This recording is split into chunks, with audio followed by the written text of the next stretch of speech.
The presentation will begin in 5 minutes.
The presentation is about to begin.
We just need to understand the data, see the proof, know what works.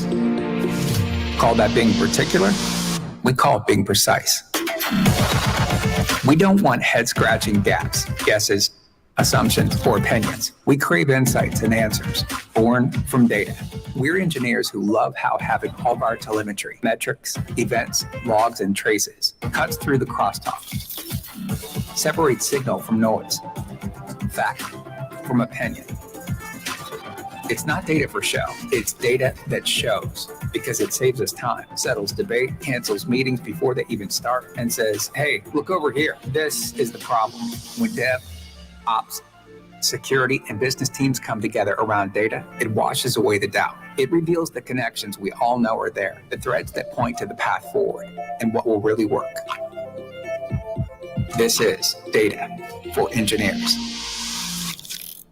Please welcome Chief Executive Officer Bill Staples.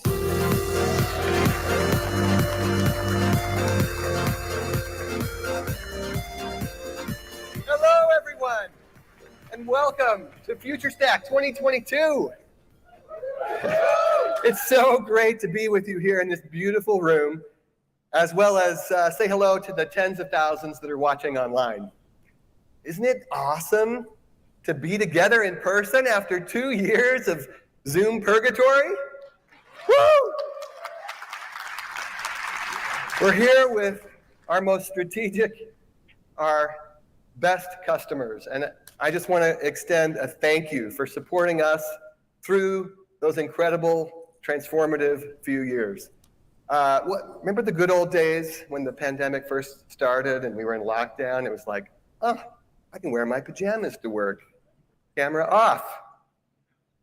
And now you're like, honey, pack the bags. Let's go to Vegas for FutureStack. And your SO's like, New Relic? Of course, New Relic. We're so glad you're here to be with us in person as our transformation continues. It's been a few years since we were able to be together. And when the pandemic began, you knew us as an APM company. We love APM, and we love data nerds. There's never been anything more important to us than delivering fantastic developer experiences. But at New Relic, we have been doing that for 14 years, and we saw an opportunity to serve you better. And so for the last 2 years, we've been transforming in some incredible ways. New Relic today is an observability platform. To put it simply, we provide data for engineers. The kind of data that we specialize in is telemetry data, and we think it's kind of magical. Think about your engineering teams for just a second. They spend countless hours planning, prioritizing, architecting, designing, coding, reviewing, and integrating that code and their systems. And only then, once it hits production, do you know if it's working like you expected. Only then can you measure and decide, what do I need to do next? Now, there's tons of sources of input for engineers, right? We know them all. There's bugs and feature requests and support tickets and test pass rates and code scanning tools that tell you all the things that maybe you should do. The list goes on, but there's a problem with those tools. They're all based on opinion. They're based on someone or something's idea about what's wrong with the system. Think about even a simple case like a unit test, which maybe you even coded when you wrote the code to validate a particular method or function. It fails. Does that mean that it's the most important thing for you to fix? Of course, unit tests always have to pass, right? But what if that method's actually no longer used in production? Doesn't impact customers. Maybe the right thing to do is to actually remove the unit test instead of fix it. Production data cuts through the opinions with facts. It measures exactly how our code is performing for the business and for customers in real time, at scale, and with all of the customers. It helps you focus on what really matters, and it reveals hidden gems and opportunities to make the customer experience even better. But I don't have to tell you that. You're in this room because You know the magic of telemetry already. How do I know that? Well, let me share a little data about your data. When we launched New Relic and started scaling up to the IPO, we saw incredible data growth. But what's astounding to see is that since the IPO, that data ingest has actually scaled exponentially. And you can believe it, that exponential scale just continues to pick up pace. We anticipate in the coming years that trend to continue. The amount of telemetry being gathered will only increase. Guess how much of your telemetry data we capture today? 2 quintillion bytes. That's 2 billion gigabytes run rate annually. Lots of copies of Fortnite can be stored in that space. But what's even more incredible is what you're doing with that data. I wanted to see, anyone here heard of Banco Inter? Let's raise the lights here. Banco Inter team's actually here. I can tell from Brazil. If you don't know Banco Inter, it's an incredible online digital bank serving 18 million customers in Brazil. They've been a customer of New Relic for nearly a decade, and they've undergone extensive digital transformation using New Relic to quickly identify issues, find root causes, and provide full stack observability for their business. They go way beyond instrumenting their apps, though. They also track their API gateways, their authentication processes, and account for every touch point of their environment. And they even use New Relic to track their business, corporate APIs. That's what full observability is at its best. Another company, great company. What's in your pocket? What's in your wallet? Anyone here recognize Capital One? Capital One in the room? All right. Yes, Capital One creates some of the best financial service experiences. They create an online platform for dealer partners where their customer dealers can access and manage loan applications. And like many of your systems, when they originally built this, it was a traditional monolithic web app. But over time, they've been re-architecting it to modern microservices. And they're using observability to ensure that the continuity of that customer experience while they're re-architecting under the hood. Capital One uses the breadth of New Relic, not just APM, but browser, infrastructure, and synthetics. Another great example, the Golden Arches. Probably needs no introduction. So rather than me talk about it, why don't I invite someone from McDonald's to come on stage and tell us their story. Chris, welcome to us.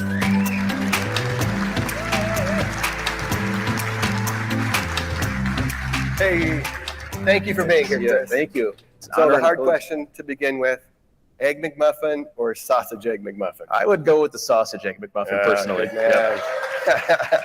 So at McDonald's, you've been consolidating tools from multiple sources. Can you share a little bit about your experience? Yeah, so that's a great question. And to be honest, I'm really glad you asked it because I actually have some statements that I had to pre-plan and get approved internally to be able to say in front of you. So, so here they are. Checking all the facts for you. Huh? So to first put that into context a little bit, I wanted to describe how our New Relic implementation has grown. 3 years ago, when I took responsibility for our New Relic contract, we had about 5 sub-accounts. And today we have 170. So when we talk about data consolidation, it's really bringing in monitoring data from more applications within McDonald's and also growing the use cases that we already had. So we were already doing the traditional New Relic use cases with things like APM, infrastructure, synthetics, mobile, and then we've added in a couple of new use cases that are bringing in more data. Those being New Relic logs, and most recently we are using the Cloud Optimize app to monitor our cloud run cost in New Relic. Wow, so not only monitoring your environment, using APM infra logs, but also managing your costs with New Relic. Yep. So that's amazing. What are the benefits you've seen from all that work? Yeah, so I think it comes down to a couple of things. Number one, we've been able to improve our incident resolution times and improve or speed up the amount of time it takes to produce a root cause. And on top of that, we've been able to shift our tech run cost measurement left in the dev cycle, which has been a big win for us. Super cool. And what's the functionality within New Relic that's helped you with that root cause analysis and troubleshooting systems easier? Yeah, so it's a combination of things, and I'm actually excited. My friend Scott Farnham and I today are going to be getting deeper into some of those things at our breakout session at 2:30. So we're going to be talking specifically about how we're using New Relic to measure run cost, and cost measurement has been a challenge for us, and it's helping us get to root cause on cost problems. And Scott's going to be talking about a really unique use case he has uncovered for using our mobile end user telemetry data for monitoring and replaying our mobile app customer sessions. That sounds fantastic. So, hey, hope everybody joins your breakout session. Thank you so much for coming by. Thank you. Great to be here. Isn't that amazing? It truly humbles me and amazes me whenever I think about all these amazing companies, Banco Inter, Capital One, McDonald's, just to name a few, using telemetry data to power their business. The creativity that you all have is amazing. When I think about observability, it sounds like such a passive word. Observability. But when I think about it, I actually think about it as putting data to work, actioning that data. We often talk about it here at New Relic as data-driven engineering. Why aren't we all able to harness the data and take advantage of it to a greater degree, like those amazing companies we just talked about? I've been reflecting on the journey of observability, how this category was created. And I wanted to share a few thoughts on that. Because for the past decade, New Relic and other vendors created purpose-built tools for specialty engineering teams to monitor their parts of the stack. You know many of these companies. You probably have many of these tools within your enterprise. We created, of course, APM. We're so proud of that. Continue to lead on that front. Others chose other parts of the stack and other engineering teams. But the dirty little secret about observability is that creates a lot of complexity. Each of these tools has a disparate experience and a separate data store. So acquiring and building all of those tools for your systems not only helps solve problems for the individual teams, but creates problems as engineering teams have to rally around the customer and the business to solve the problem. To achieve the full power of observability, we need to tackle these silos, the data silos, the tool silos, and the inherent team silos that are created because of them. That, in effect, is what New Relic platform has done. We've separated the data from the tool. We have a massive hyperscale telemetry data platform, one of a kind, that ingests all data sources and all data types.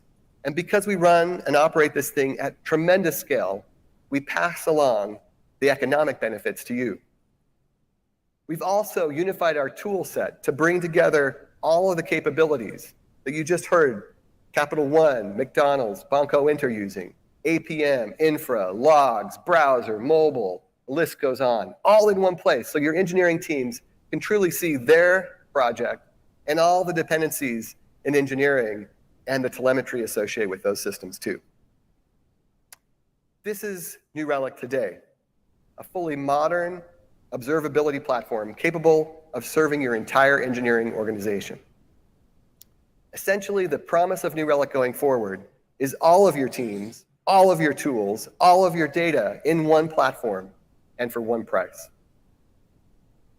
You're probably familiar with the Devops software lifecycle, this infinite loop of iteration that your teams go through as they build software, as they plan and build software, deploy and operate it.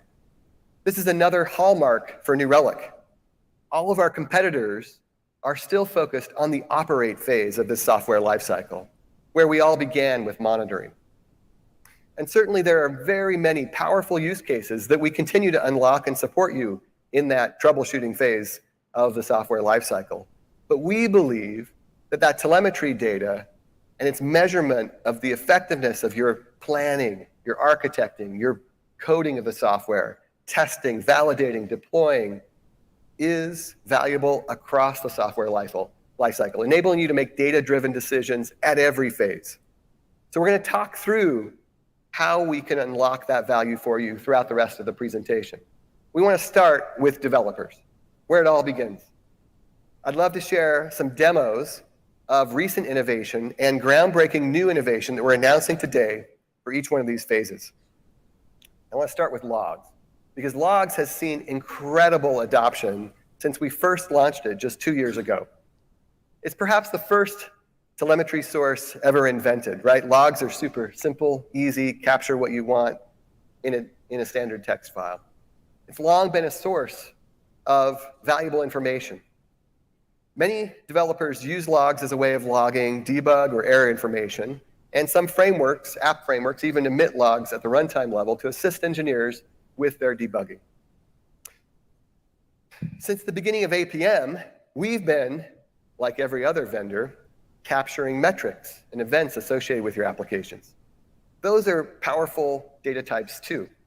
But observing an application with only those 2 data types is like Zoom. It's like looking at a 3D object in a 2D world.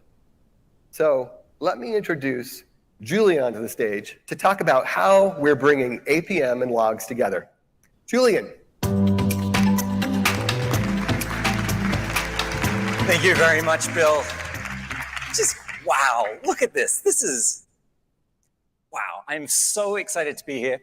Folks, my name is Julian Juka. I'm the Senior Director of Product at New Relic. I'm the product leader for New Relic Logs and NRDB. Now, it was a little over 2 years ago when we were up on stage at FutureStack and we announced the logging product. And it's been an incredible journey since then, as Bill showed that adoption curve.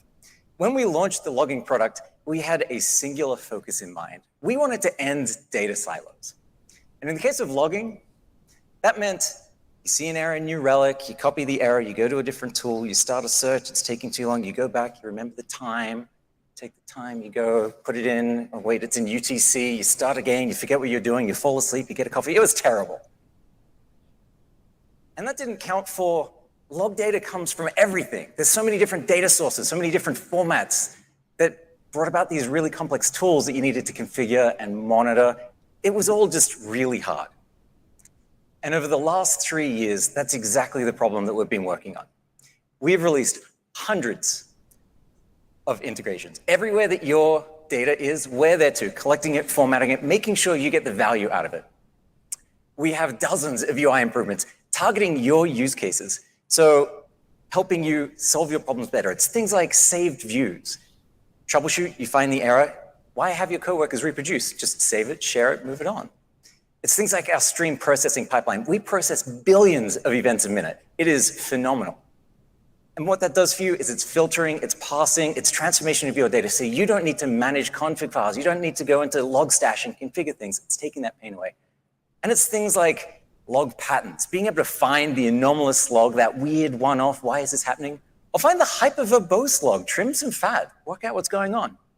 But for all of this innovation, what we kept hearing from our customers over and over again was logs was the most valuable in the context of an application. If I see an error, I see a trace. Show me the logs. What are you doing? Come on. And that brings me to today. We have announced really innovative features. The Apm Agent now instruments logging frameworks, which means that your Apm Agent inside your application is able to capture logs and attach that to traces, to errors. It means that you no longer need to worry about log forwarders or sidecars. It's super accessible to developers, and it's delivering everything in context to you as you need it. No more searching. But why take my word for it? How about we do a live demo, right? Yeah. So by day, I'm a product manager, but by night, I'm a slightly obsessive cat parent of 2 cats. Everyone's had a different pandemic experience. I happen to have walked out of it with a couple thousand cat photos and some web dev skills. So today, I'm delighted to present to you whataloaf.com, a tribute website to my two cats, Grandpa and Loaf. By the way, this is a real website. You can go and generate traffic.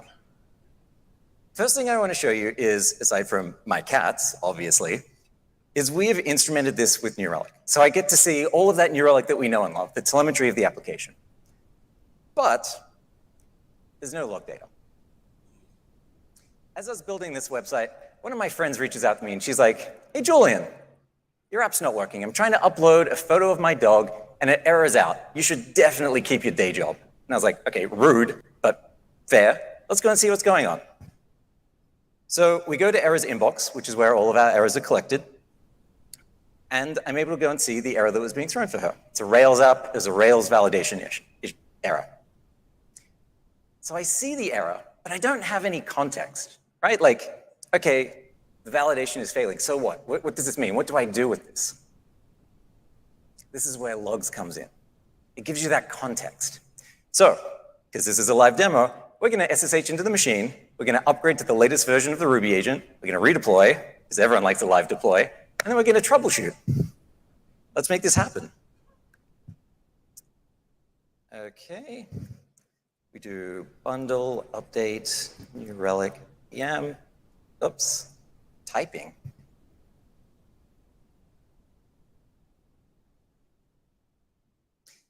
Bundler does its magic. Also, Ruby, Rails, it's amazing. There we go. One fan in the crowd. Thank you. Okay, so we go back to our application. I've redeployed. There should now be log data flowing too, which means we're developers. We can go and reproduce the error. I'm going to the upload page. I go and select the photo. This is my friend's dog, sitting on a plane, being kind of cute. I might not have mentioned, I may have over-engineered this app a little bit. There's a machine learning algorithm that's doing image recognition and making sure only cat or dog photos get uploaded because, you know, why not? So let's reproduce. We upload the photo. Okay. All right, we're getting the same error. Now we're cooking. Let's go back to New Relic. And we have logs. Just like that, right? Like, that's amazing. Logs scoped down to my application, and all I did was a deploy. That's so accessible. But we have a problem to solve, right? My friend complaining, there's an error. What's going on? So let's go back to errors inbox. Here's that error being thrown. And now we have log data attached as well. The benefit here is it's the full request response lifecycle from the view of the log. Now, as I said, I've got a whole bunch of machine learning going on, so all of my labels are being dumped into the logs. I'm getting so much more context. So now I'm able to look at this. I see the request coming in. It's a post request. It's my photo. It's an animal. It's wildlife, mammal, gorilla. All right. I got some problems with my machine learning algorithm. I need to go and fix that, but it's given me an action item. I now know what I need to do. I need to pick up the phone and tell my friend, take better photos. So that's my demo. What I want to say is this is just one of the dozens of features we have released as part of this launch. We've got booths out there doing demos. I want each of you to go out there and say, I want to see logs in context running on errors, on distributed tracing, on infrastructure, on Kubernetes. We have a breakout session. I told you about our stream processing pipeline, billions of events a minute. One of our engineers from Barcelona is in town. He's got a breakout session. He's talking about how obfuscation works, getting in there, processing every event, and making sure we mask sensitive data. And lastly, my request to each of you is, if you haven't tried New Relic logs yet, try it today.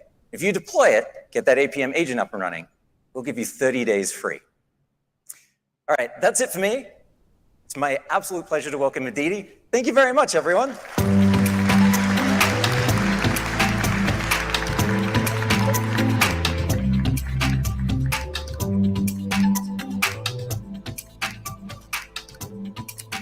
All right. Hey, everyone. I am so excited to be here with you all today and share the amazing updates we've been making to our experience for web developers. Ever since launching our real user monitoring experiences, our goal here at New Relic has really been to end tool silos for web developers and deliver an experience that they truly love. And I am so thrilled to share that web developers truly do love New Relic. In fact, New Relic has been the most deployed real user monitoring solution in the world. More than 2.5 million websites use New Relic, and we are deployed a whopping 80 times more than our closest competitor across the entire internet. That's pretty insane. And across our entire user base, we see developers solving 3 key challenges with New Relic. They're reducing downtime.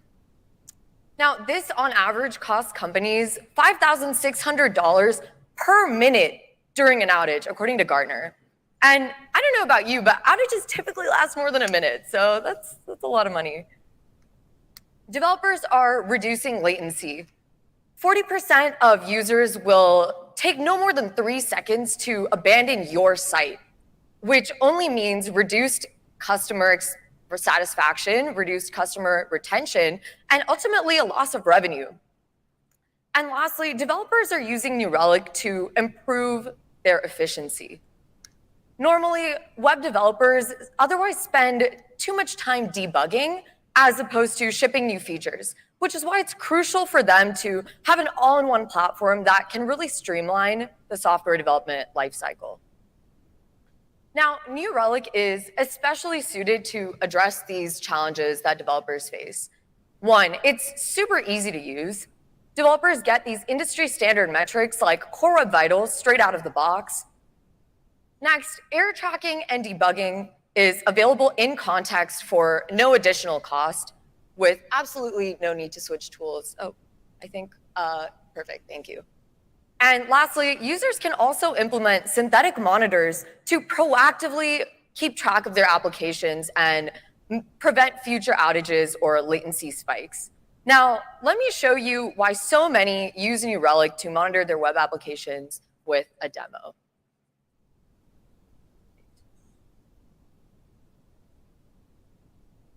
All right, now, unfortunately, I don't have a cute cat website to show you guys like a Julian, but I'm going to take this time to speak about an initiative that's really near and dear to my heart. In my free time, I manage the digital experience for a nonprofit that raises money to build schools for girls in rural India. And they do this by selling hand-woven textiles, saris, all kinds of fabrics made by rural artisans in an online storefront. And this is a real foundation. It's a real nonprofit called the Sneha Karma Foundation. And while this is something that I'm super passionate about, like any e-commerce experience, performance needs to be fast, or our customers and our donors will go elsewhere, even if they support our cause. So let's jump into the platform and take a look. So logging into New Relic, the navigator view that we have here gives me a bird's eye of all of the entities that deliver my website.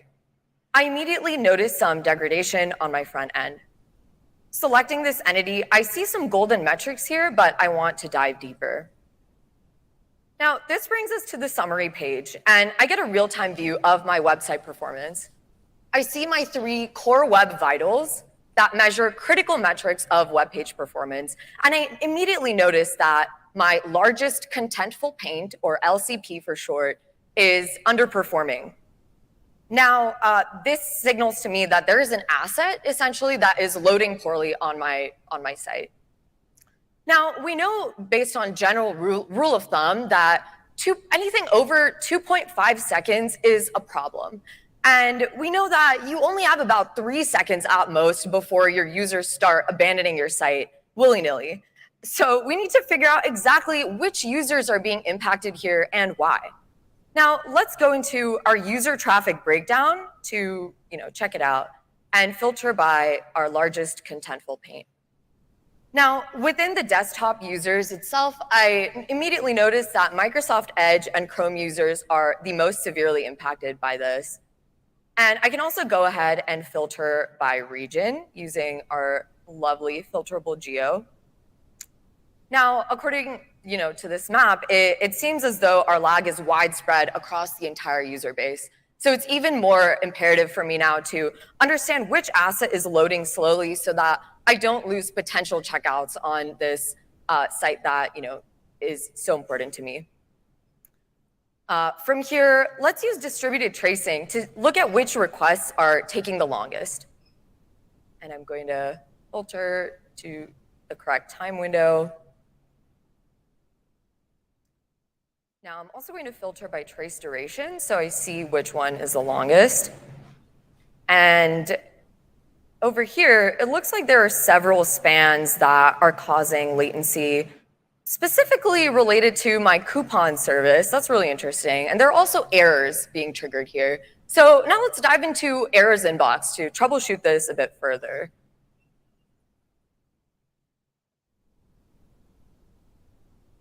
Okay, now immediately I see a high occurrence error that's also related to my coupon service. Let's look at the code level details. Okay, so over here we see great metrics like when this error was first and last seen, the occurrences of the error according to this chart, and exactly where in the code the error is occurring down to the specific line of JavaScript. And from here, and this is telling me exactly where the slow loading asset is occurring. So from here, I can go to CodeStream and fix it immediately in my IDE or tag the relevant developer that wrote the code. And to prevent this from happening in the future, I can also go into synthetics and create a monitor to proactively test and alert me of any problems with my well application well before it impacts my end users.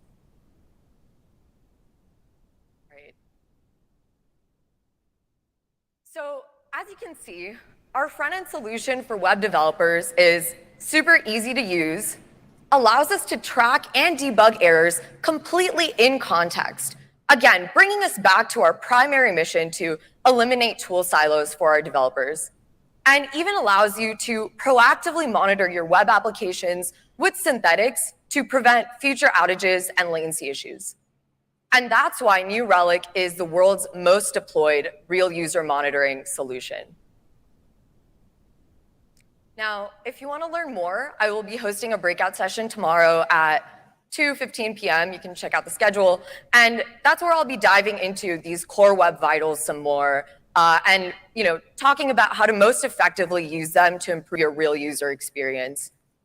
Or if you think you've heard it all, please get in the platform and get started with the world's most deployed browser solution today.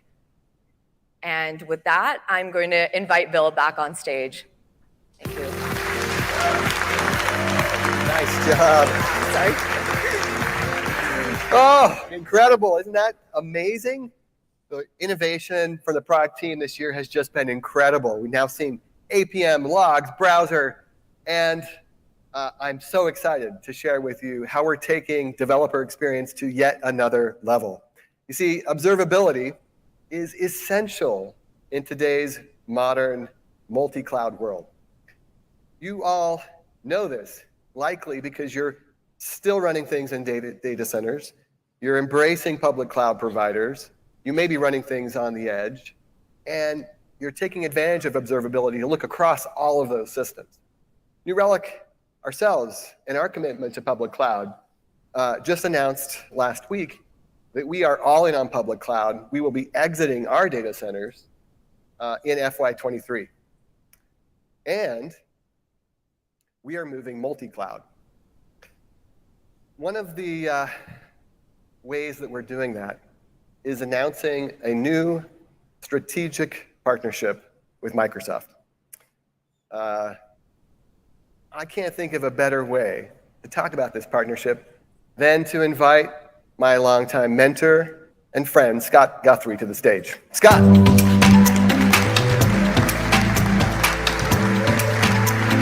Good to see you, Bill. Now, I have to say, this is not our first chapter working together. Scott runs the Cloud and AI group, responsible at Microsoft for many, many things, including many of the developer tools and technologies that you all know and love, Visual Studio, .NET Framework, GitHub, of course, all of the Azure cloud services, and so much more. But our companies have been working together for 10 years or more. About a decade. Yeah. In fact, you were on stage for FutureStack in, was it 2012? I think so, yeah. 10 years we've been partnering together. Scott and I also go back because in 2012, I was actually on the Azure team working for Scott, building some amazing software. So for more than a decade, we've been working together personally, professionally, and across companies to bring the power of observability to Microsoft developers. That was chapter 1. To tell us about chapter 2, let me hand it over to Scott. Thanks, Bill. And thank you so much, everyone, for having me here. And I'm incredibly excited to be here at FutureStack, and really incredibly excited about the partnership that Bill just mentioned, where Microsoft and New Relic are really working together to deeply integrate our products and enable all of you to be able to take advantage of observability throughout your applications, throughout your development tools, and be able to drive your digital transformation even more. And Microsoft historically has been a developer tools company. We actually started the company as a developer tools company, and it's been core to kind of our DNA over the last 47 years. And whether it's with tools like GitHub, whether it's tools like Visual Studio, whether it's with .NET, we really try to focus on how do we deliver what tools and services that developers love and can really make developers successful. And this partnership that we're talking about today is really about continuing that and taking to the next level with New Relic. And part of the way we're doing that obviously is integrating it with our cloud. And our goal with Microsoft is going to deliver the most trusted cloud that you can depend on to drive your digital transformation, deliver and build those applications, and really reach a global audience. Part of what we try to do with Microsoft Cloud is make it a full stack cloud, meaning we provide infrastructure and data and AI services that you kind of think of as Azure, but also provide higher level SaaS capabilities with things like Office 365 and Dynamics 365 for productivity and business apps, and our Power Platform for low code, no code extensibility. And as Bill mentioned, observability is key kind of building successful solutions. And what we're trying to do is deeply integrate our stack with New Relic so that you can take advantage of New Relic to build better applications, leveraging all this capability, and deliver faster time to value and better, happier customers. Now, as Bill mentioned, we've been partnering for a long time, and our partnership is very broad and covers both the developer experience with our developer tools and services, as well as our cloud. So for example, inside Visual Studio or Visual Studio Code today, you can very easily find the code stream extension from New Relic. In a single click, you can go ahead and download and install it. And what we've done is integrated that into our developer tools so that you can get your observability data next to your code and be able to kind of see that seamless experience like you saw in some of the demos earlier, but also directly exposed inside the developer tools so you can literally, as you're debugging something, be able to take advantage of all the New Relic capabilities and data directly integrated as part of the tool. And obviously this works with any cloud, so you can take advantage of all the developer tool features and deploy anywhere you want. What we're doing today is also then extending this further to be able to integrate it with Azure in a more seamless way like this as well. So how are we doing that? Well, we're doing that on a couple different fronts. And what I thought I'd do is just sort of walk through what we're doing and then actually show you some examples of kind of what that integration looks like directly with Pixels. With our partnership with New Relic, we're really focused on 4 scenarios. The first is making it really easy to integrate and take advantage of New Relic in the Azure Management Console. And so you'll actually now be able to just create a New Relic instance directly inside standard Azure Management Portal that everyone uses. We've deeply integrated our services, so you can actually click on any service in our portal or use the command line in order to wire up New Relic directly to those services. That extends to our Kubernetes service, to our web applications, to our VMs, our database services. And you'll see a couple examples in just a moment of how easy and seamless we're really trying to make that. Part of the value of Azure is it runs all over the world. And as Bill mentioned, with New Relic running in a public cloud environment, you can now actually guarantee that the observability data for your applications stays with the rest of the data with your application and in whatever country or region of your choice. We have more than 60 regions around the world with Azure. And so you can basically now meet any compliance or security or sovereignty requirement that you have to be able to kind of reach a global audience. And then the last thing we're doing is integrating New Relic as part of the Azure Marketplace. And what that means is if you work for, say, an enterprise or a company that's already made a Microsoft Cloud commitment or an Azure commitment, you can now directly use that commitment to actually purchase New Relic for your project or your department or your entire organization. And so making it even seamless on the transaction side as well. So let's take a look at what this looks like from a product perspective. So what you see here is our Azure Management Console, and you can create lots of different Microsoft services, obviously, through it. But what we've done is also then just made it super easy, so you can just search for New Relic or pick it out when you want to create it. And we have an integrated create experience, and all you do is click the create button, and you have a New Relic service provision. That's it. It's all integrated directly in our management console. Literally 3 or 4 clicks, and you have it provisioned wherever you want around the world and ready to use as part of your solutions. Then once you have it provisioned, the other thing we've done is made it super easy to integrate any of the other Azure services with this New Relic instance. And so what you can see here is you can just go ahead and browse any of your Azure services. You can kind of click any of the services here. So I have some Kubernetes clusters, I have some web applications, I have some VMs, and then I just have to click the install extension button. And what that's going to do is automatically provision New Relic. It's going to wire that up securely into the telemetry system. And from that point on, your observability data shows up in New Relic. And then we've also integrated deep linking support so that once you want to actually see the data, you can just go ahead and directly in the Azure Management Console, just click View Dashboard. We'll single sign you in to New Relic, to that provisioned instance, and all your data and all your observability capabilities is all wired up, integrated, ready for you to use. So that kind of gives you a sense of just how simple and how easy we are working to make it for you to take advantage of it, again, for all your Azure solutions. And again, this data is now being stored in Azure. And so the beauty here is you can deploy this New Relic instance in more than 60 Azure regions around the world. The data stays in that region, in that country, and again, helps you meet any compliance or security or regulatory requirement that you might have. And then lastly, the beauty is you can also transact and buy New Relic, if you don't already have it, directly as part of the Azure experience as well. And again, if you work for a company that already has an Azure commitment, and the bigger the Azure commitment, the bigger the discounts you get on all the services. So there's a good reason to have that. You can now spend that commitment on New Relic. And again, with a single click, go ahead and provision it, have one bill, all integrated as part of the Azure experience. So we're really excited in terms of this integration. I hope you get a sense of this is not just a strategic partnership in name, but we're really doing deep product integration across our stack with New Relic. And I think at the end of the day, it's going to really enable developers and engineers to use data in a richer way, be able to drive digital transformation in an even more powerful way. And we're really looking forward to seeing what you build with all this capability. And really excited about the partnership. And thank you so much for having me here, Bill. Oh, my pleasure. Thank you so much, Scott. Thanks, Love everyone. Microsoft. That's incredible, isn't it? I'm so looking forward to seeing how you take advantage of Azure and New Relic together. You saw Scott mentioned the CodeStream experience and how New Relic is plugging directly into world-class developer tools like VS Code and Visual Studio. Would you like to see a live demo of what that is all about? All right. Well, with that, let me welcome Peter, who's SVP of Strategy and Experience and the prior CEO for CodeStream.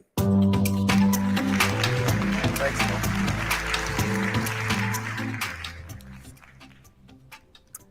Hello, FutureStack. I'm here to talk about CodeStream. To make observability a daily practice for every engineer at every stage of the software lifecycle, we're meeting developers where they live in their IDE with New Relic CodeStream. CodeStream brings all of your existing collaboration tools into your IDE. And now, along with the power of observability, to make you more effective and more productive. We have a plugin that works with today's most popular editors, such as VS Code, Visual Studio, Android Studio, IntelliJ, PHP Storm, WebStorm, and 6 others. And we're beyond delighted to be partnering with Scott and Microsoft to make your developers even more productive. I'd like to show you the 4 main use cases for CodeStream to help you focus on what's most important every sprint.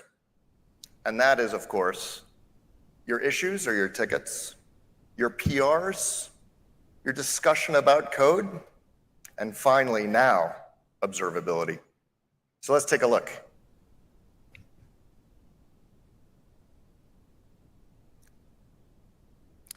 Okay, I'm going to be demoing with VS Code, which happens to be my favorite editor, but CodeStream works exactly the same in all the editors that we support. So let's first take a look at the tickets that I need to address for this sprint. You can see here that I'm looking at all the tickets that are assigned to me from Jira, but I can also use a custom filter using JQL's advanced querying capability to show me exactly those tickets that are most important this sprint. And of course, we partnered with Microsoft and have their amazing Azure Devops integrated as well. So if you can pull your tickets from Jira, Azure Devops, or any other issue tracker that you're using. Now, once I decide which ticket I want to work on, I can click on it to open it directly in CodeStream. And I can see all the details. And CodeStream helps me automate all the things that everybody needs to do when you get to work, right? You need to move that ticket to the next stage in the workflow. And of course, you need to create a branch to hold your work.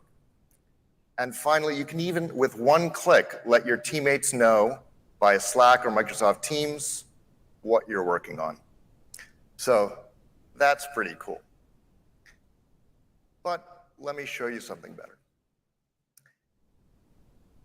We have an amazing integration with your code host to show you your PRs directly in your IDE. And this allows you to set up custom queries to show exactly those PRs that are most important. For example, ones that I'm assigned to or ones that request me as a reviewer. So you can see here, there's one that's waiting on my review. And if you looked closely, I even got a toast notification letting me know that Brian wants me to look at his PR. So I can load up this PR directly in my editor and step through the diffs, leveraging the side-by-side diff capability of my editor, which leverages code intelligence, jump to definition, and all of my activity, whether it's adding comments or marking files as reviewed, sync back to GitHub. With one click, I can check out to this branch if I need to run a build. So it's a much more powerful and easy, seamless way to interact with your PRs and keep you in your flow. So that's pretty cool. But let me show you something better. What if you're new to the team and you don't really understand how the code base works all that well yet? Well, what we used to do is we used to walk across the hall and tap somebody on the shoulder.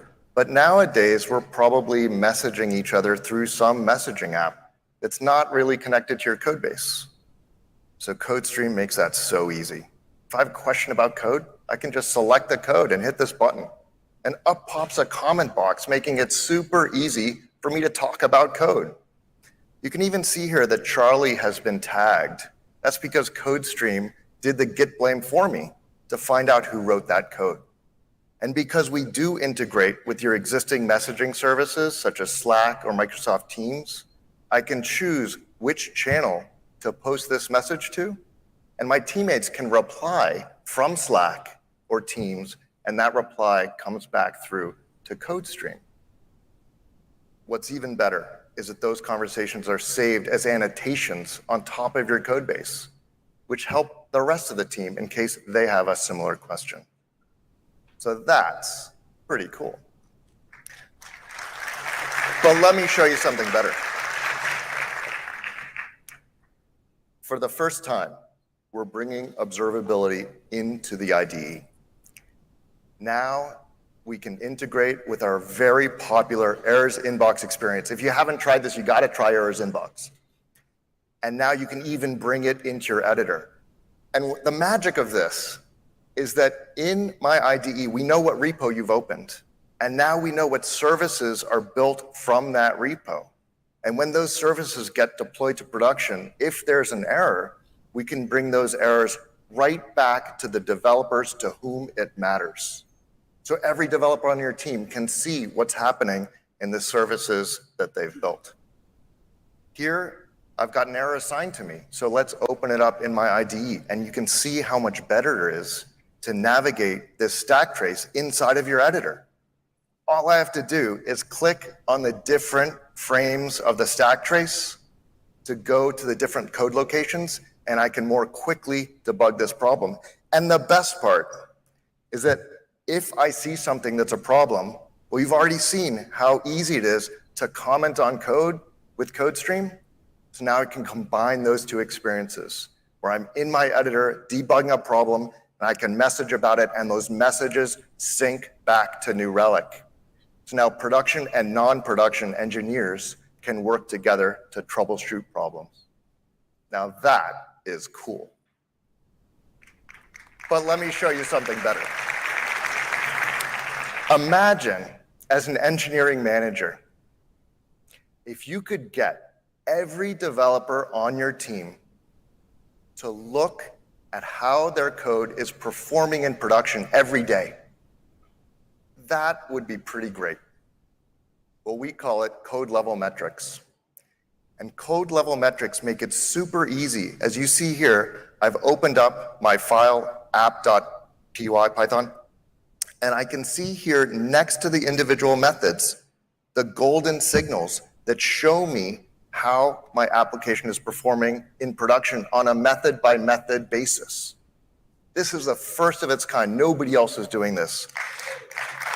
Imagine if you could set thresholds, and these code lenses will show up in red if you've exceeded some threshold. And of course, you can click on this to load these data into your IDE so you can see how it's been performing historically. And you can pull data from any environment you want. You can see how here I'm pulling from production, but you can pull from a staging environment or from a load testing environment and see how this application is behaving differently. And of course, not only does this raise the visibility of how your applications are performing, because every developer on your team will see this now, you can also click right here to open up this service in New Relic so you can dive deeper and find out more. So those are the new capabilities that we're super excited about with CodeStream.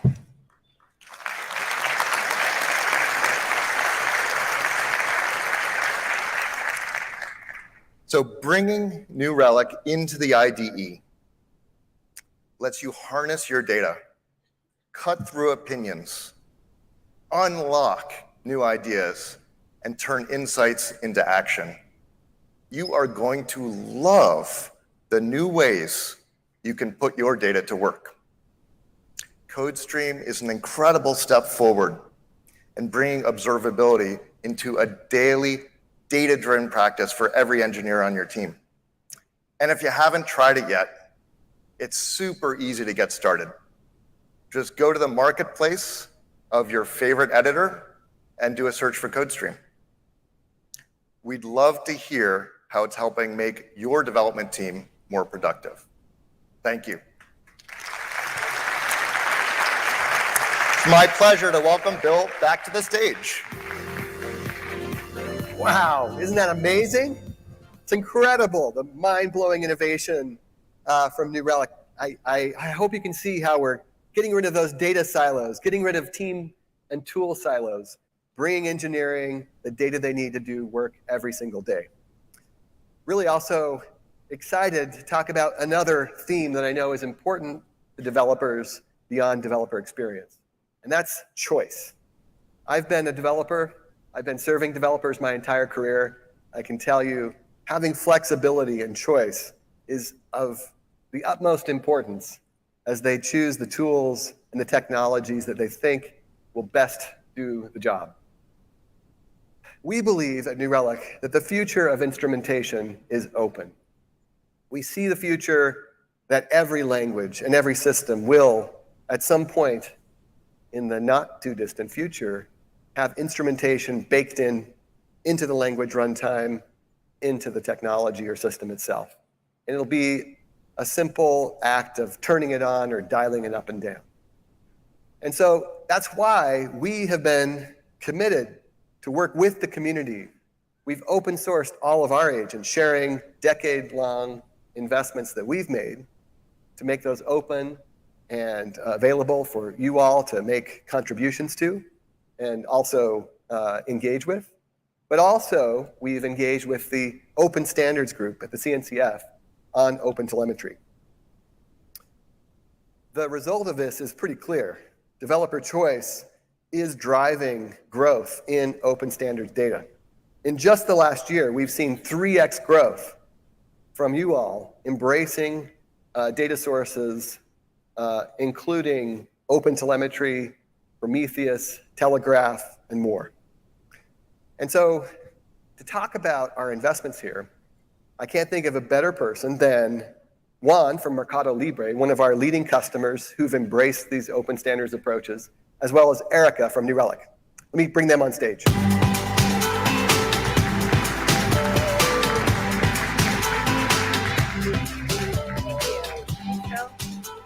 Welcome, Juan. Thank Here you. we are. Here we are, finally. It's been a long journey. Tell us a little bit about Mercado Libre and who your customers are. Okay, Mercado Libre provides a full ecosystem of services and products for our customers. And in order to answer who are our customers, is, for example, companies that need to sell their items, so they publish them in our marketplace, they can get advertising, and once that they sell this item, they can rely on our shipping services in order to get sure that this item arrives to the buyer home. And the buyers are other kind of customer that they can use our fintech services, for example, for pay this item. So just to bring you some context of our current scale, we are currently delivering more than 6 million of items per day. Shipping 6 million items per day. Yeah. Wow. What kind of traffic does that mean you have to handle? Well, at this moment, we have 700 million of requests per minute. 700 million requests per minute. That is As another here. level of scale. In fact, we were rehearsing backstage and another speaker overheard us and said, that's outrageous. So We are not that proud about it anyway. what kind of system has to handle outrageous scale? Okay, so we have a product tech stack composed by microservices and we have more than 20,000 of applications, all of them running our internal platform as a service, which is called Fury. Fury is not only a platform as a service or an automated CI/CD pipeline, it's an entire ecosystem of infrastructure products and components with the main idea to resolve problems that every development team might have in order to allow them to focus on resolving problems within their specific product domain.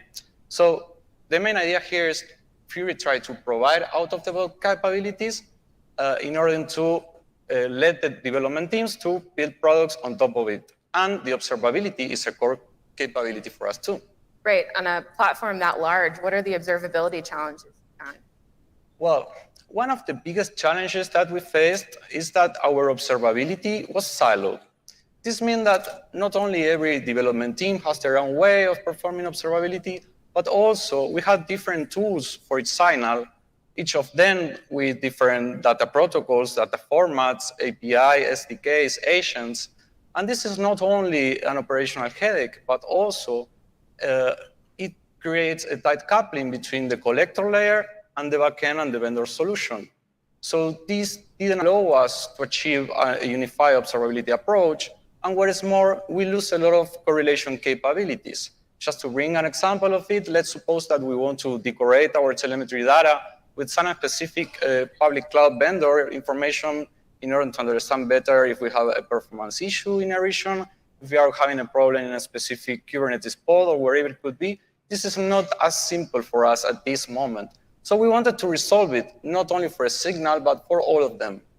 Great. So you could be able to see the data across all of those teams being consistently decorated like that. Right. And so you chose OpenTelemetry. What made you excited about OpenTelemetry as a solution? Well, OpenTelemetry has a lot of interesting things to offer. It's a vendor-agnostic observability framework that provides software and tools to generate, collect, and export telemetry data. and not only for a specific signal, but for all of them. So you can think about it as an observability framework to rule them all, which is pretty cool. Yeah. And at the same time, there is something that also is really important for us, and it's the OpenTelemetry collector architecture. The OpenTelemetry collector allows us to have a single point of control to all the telemetry data before egressing our platform. So there we can manipulate this data, we can take decisions based on the source, based on the destination target, apply sampling, and again, recapping to the previous example, we could work around this decoration issue too. So it's pretty interesting and really powerful.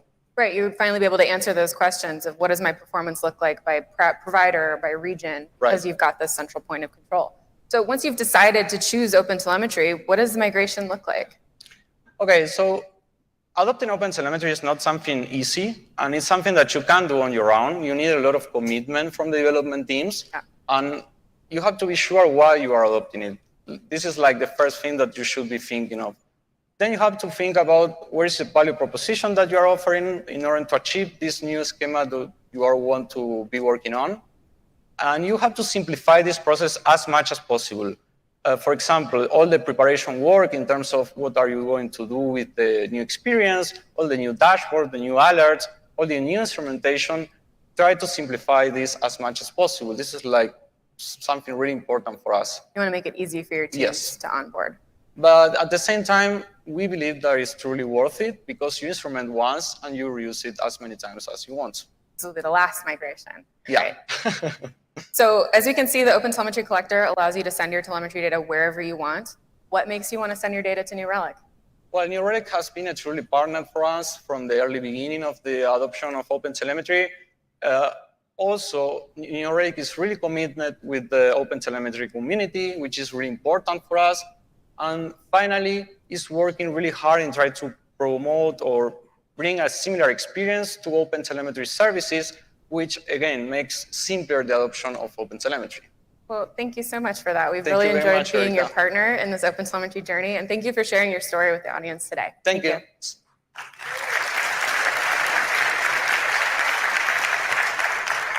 If you all would like to learn more about their decision to switch to OpenTelemetry and how they rolled it out, please check out their breakout session today at 1:30 to learn more.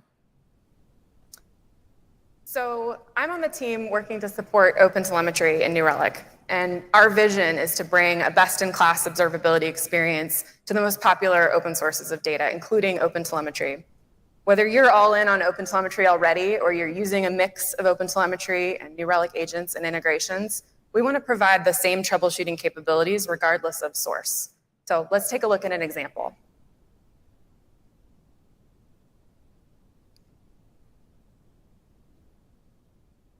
So in this example, I have a Kubernetes cluster. It's got a bunch of microservices on it. All of them are instrumented with OpenTelemetry, the SDKs, and the collector. And I own the checkout service in this workflow. The front-end team has told me that there's a problem in the checkout workflow. They want me to take a look. And so I come to this service overview. I can see my golden signals. I can see response time, throughput, error rate. Those all look fine. But I do know that my service calls 6 other services. So the problem could be downstream. I'm going to check out our externals feature to dive in. This table is showing me those 6 services that I'm calling. And immediately in this list, the cart service jumps out because it's the only one with a traced error count. This is the one throwing errors. And if I drill into the cart service, I can see that my service, the checkout service, is calling 2 transactions in the cart service. There's get cart, there's empty cart. And again, empty cart is the one that's throwing errors. So I'm ready to look at some distributed traces. This trace view is going to show me all the traces that match my criteria. My service, the cart service, and the empty cart transaction. And so I can see there's one trace group and about 1/3 of those traces have errors. So that tells me it's an intermittent issue. This shows me all the little dots represent traces in the last 30 minutes. Let's click on one that has the errors that we're concerned about here. And right away I can see my checkout service in the middle. The cart service is highlighted, both are highlighted in red. That tells me that I'm actually probably seeing an error in my client call to the cart service that I'm handling, and maybe that's why my error rate isn't showing. But I want to dig in further to what the cart service is doing. So I'm going to scroll to the span that represents that empty cart transaction that's throwing an error. I'm going to look at the error details that are highlighted right here, and bingo, this is it. Can't access cart storage. It looks like there's a little bit more information, a stack trace. Okay, cool. So this says, wasn't able to connect to Redis. And this is my smoking gun, right? This lets me take it to the cart service, the team that owns the cart service, and file an issue and tell them, hey, I think Redis is acting up. It's making, and maybe I want to revisit my errors as well. So like this is a classic distributed tracing troubleshooting flow. It's the same APM that you all know and love, but powered with OpenTelemetry data. And so to build these kinds of first-class experiences that we're showing you here, we're focused on 3 areas. The first is in the community. We don't just want to accept the data. We're bringing our leadership, our reputation, our deep expertise in observability to the community to help them advance their goals. We want to invest in resources that bring awareness to the project, to help onboarding. We want to tell everyone how cool OpenTelemetry is. Because no matter, yes, thank you, yes, how cool OpenTelemetry is, yes. Because whatever instrumentation you choose to instrument in your system, New Relic or OpenTelemetry or both, you can send your telemetry to us, right? Our platform should be the obvious destination because of our features like scale, for like pricing, and compliance features as well. And so we're building our first-class experiences at the heart of our platform first, which is APM and services. Today, OpenTelemetry data lights up your services. It lights up capabilities like alert conditions, like lookout, like errors inbox. Everyone's really excited about errors inbox.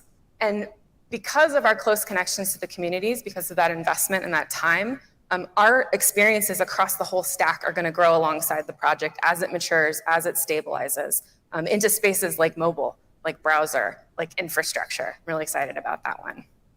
And in fact, today is a huge milestone for the community. OpenTelemetry is based on 3 pillars: distributed tracing, metrics, logs. And as of today, this morning, we're announcing that OpenTelemetry is stable for metrics, joining tracing and being stable. And you know how much we love metrics here at New Relic. We're so excited to start to see OpenTelemetry metrics show up in our platform. And yes, this is a big milestone. And this milestone was reached through the dedication and the hard work of lots of folks in the OpenTelemetry community. And so we want to thank them, but we want to thank you all as well. You are all the early adopters of OpenTelemetry. Your data and your feedback make our contributions to the project and our experiences that much stronger. So thank you for trying out OpenTelemetry.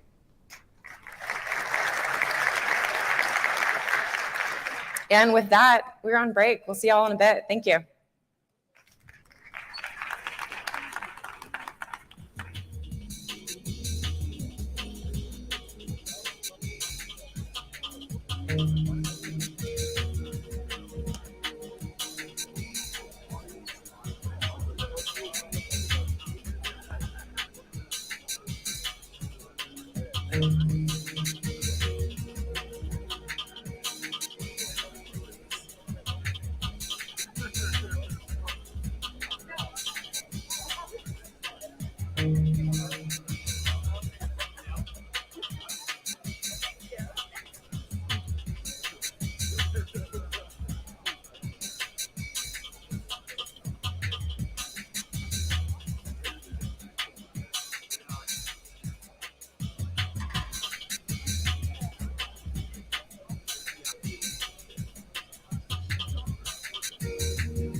Good morning once again. If you would come in and start finding your seats, the presentation will resume shortly.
Our presentation will resume in 5 minutes. Once again, please take your seats. The presentation will resume in 5 minutes.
Please welcome back Bill Staples.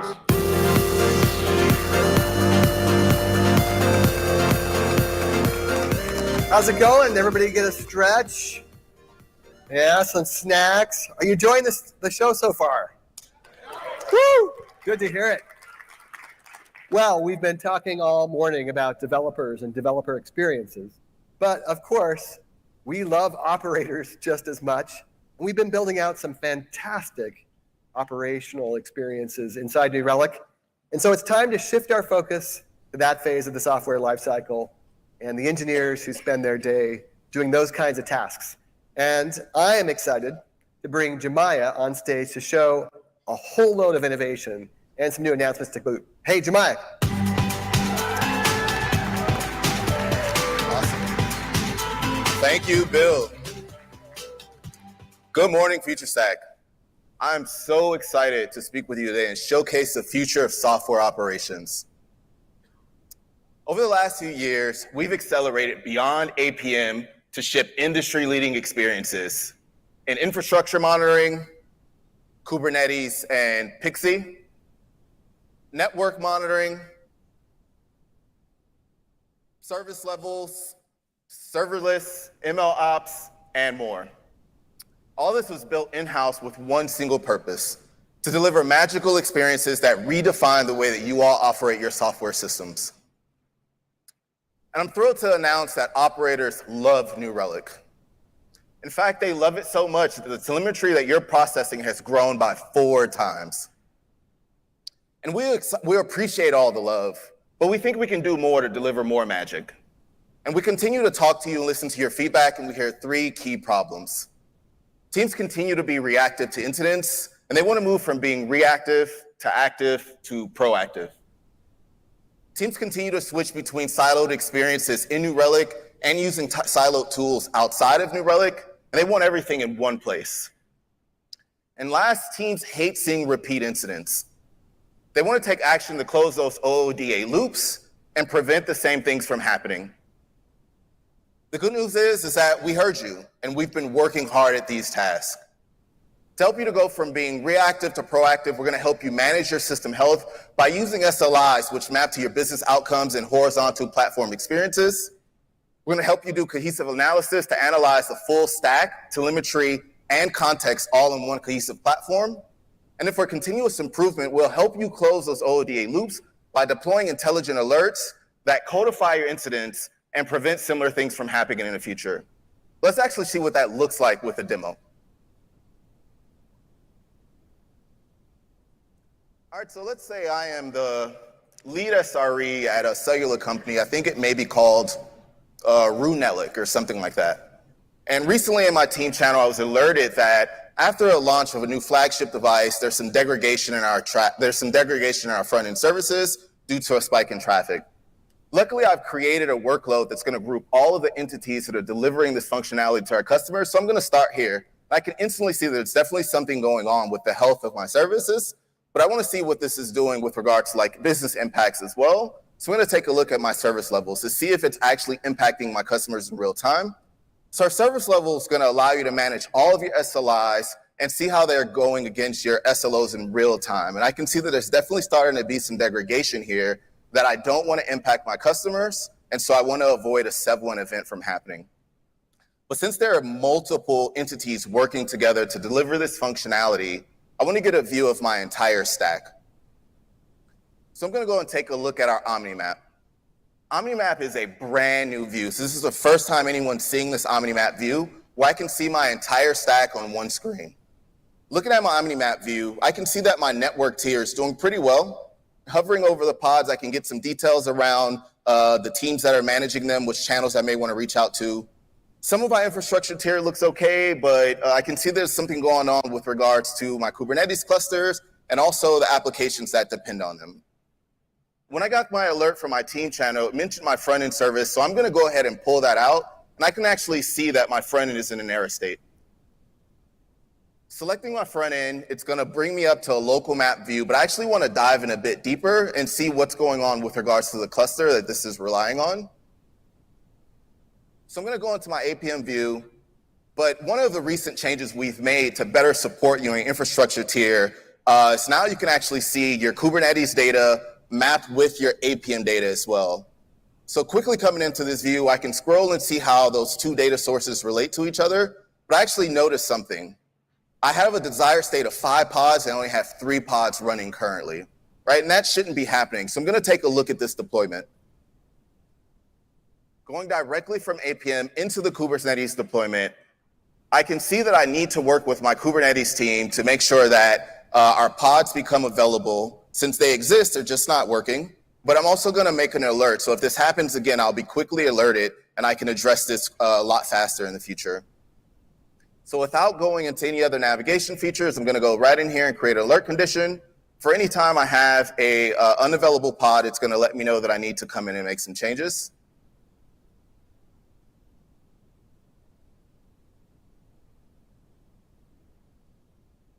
And I want to get this alert for anything longer than 3 minutes, adding it to my existing alert policy. So within the matter of minutes, I've been able to go from a notification in Slack to coming in and using the horizontal experience in our platform to figure out what's going on and then find the team that I need to work with. So I hope you can see that we're committed to helping you, we're committed to delivering you with the industry best experiences in the way that you operate your systems at scale. We want to help you go from being reactive to proactive in the actions that you take, using things like service levels and using the platform in a horizontal manner. We're going to help you reduce your mean time to isolate, triage, and resolve with things like Omni Map, giving you a full view of your entire stack, and continuously help you improve your alerts. But none of this matters if you don't get hands-on. So I would insist that today you go and check out our demo station for Ollie and Prod in the flow. Check out more than our 25 breakout sessions. We have a track completely dedicated to observability and production. And to get hands-on with the platform, try infra, try network, try Kubernetes, and more. I'm super excited to invite to the stage Robbie from Verizon. It's going to talk about how Verizon is using New Relic to take software operations to a new level. Welcome out, Robbie.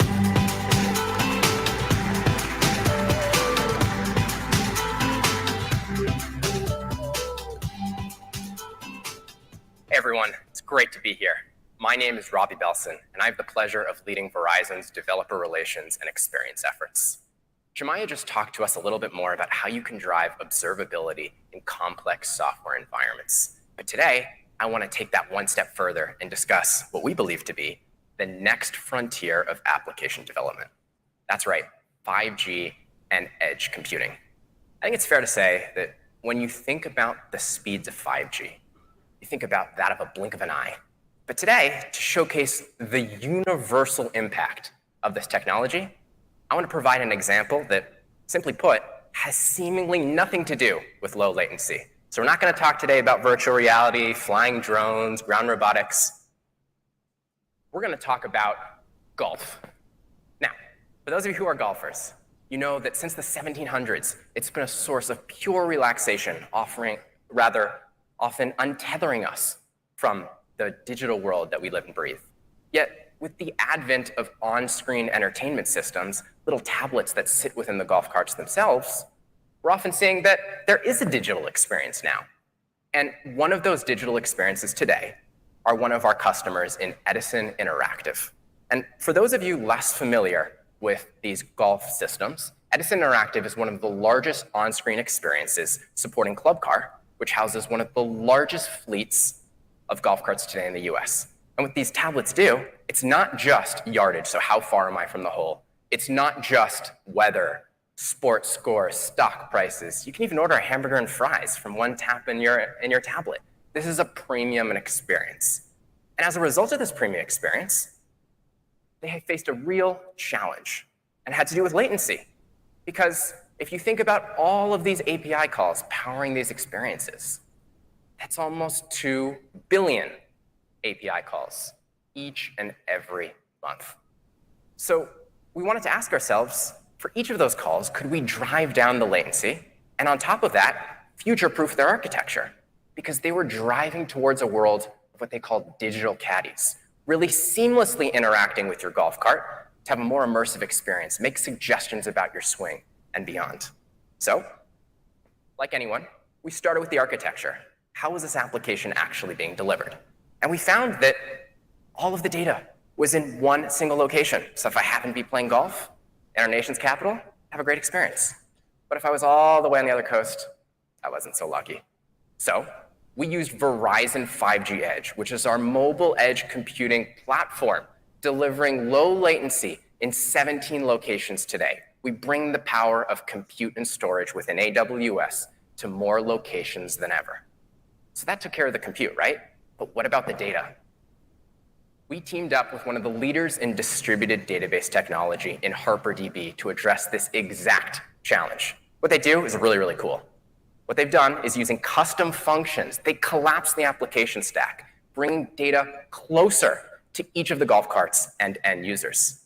What that meant for you, and the developers rather, simplicity without sacrifice. So now we think we have a more performant experience, but how do we measure the outcomes? Well, we use New Relic across a 4-pronged approach: network, compute, device, and application. On the compute side, we were collecting metrics, logs, CPU utilization. But we also wanted to collect each of the calls from the custom functions. We used the Node.js agent. We also wanted end-to-end instrumentation on the mobile app. So we used the Kotlin agent. And lastly, perhaps most importantly, synthetics allowed us to benchmark that performance benefit to say, what were we getting that we couldn't have gotten before? And in sum, the results were astounding. 2x speed improvement for 99% of calls. We future-proofed their architecture. We created a more uniform low latency experience. We think that that's incredibly powerful. But yet, we think that the stat right here transcends basic arithmetic. Because you know what? We think that Verizon and New Relic together are ushering in a totally new generation of mobile application experiences. And before I turn it over to Bill, I want to close with a few points here. First and foremost, we think that Verizon 5G Edge with HarperDB and New Relic together really showcases that the network can become an asset to application builders. It's not just the compute anymore. Secondarily, you can build a really performant experience, but if you can't measure it across the entirety of your stack, each and every step of the way, then you're missing that core capability. And New Relic is able to provide that for any customer looking to leverage the mobile edge. So more broadly, I hope this showcases a great example of what Verizon and New Relic can do together. And stay tuned for this summer, where you can get hands-on building with this technology. Thanks so much, and I'll turn it over to Bill. Great job. Wow. Another incredible example of a world-class brand and the power of telemetry data used in an entirely maybe different way than we've seen before. Only possible with the New Relic's hyperscale data platform. let's keep this train moving, right? Maybe another great brand, Foot Locker, and a story about how they've been able to take advantage of New Relic's full platform. I want to introduce Satya and from Foot Locker and Nana from our customer adoption team to tell that story. Over to you guys.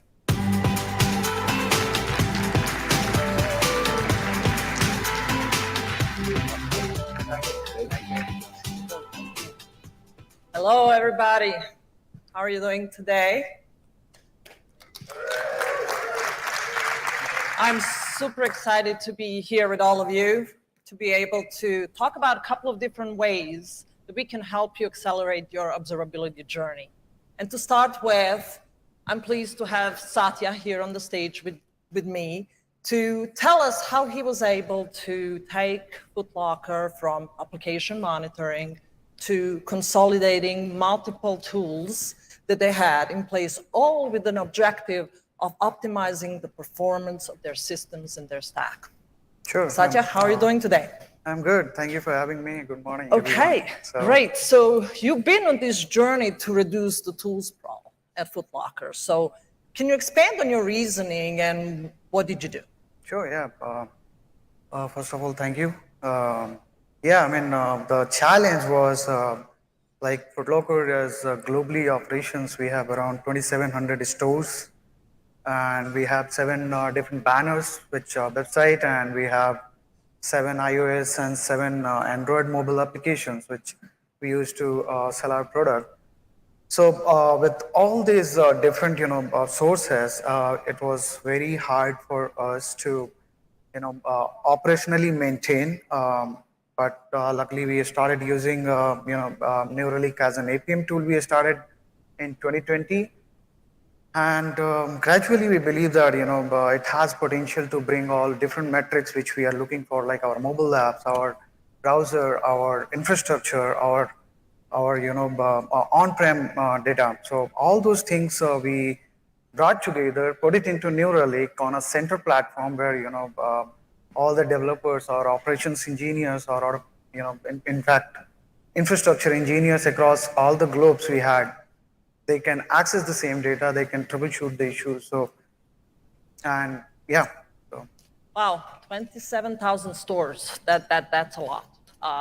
And I can imagine with tool fragmentation, it's very common. We hear that from many of our customers. They tell us that they have anything from like half a dozen to perhaps in some cases even a dozen and a half of different tools in place, right? So then that tool fragmentation leads to data fragmentation and team fragmentation, as you have heard today. So with your tool consolidation, what outcomes have you been able to achieve? Sure.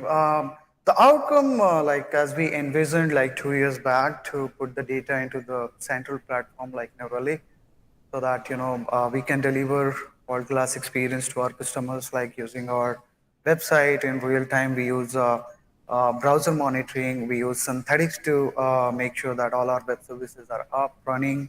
We use all different features of New Relic as of today, and make sure that our infrastructure is up and operationally it's quick and easier to troubleshoot the issues.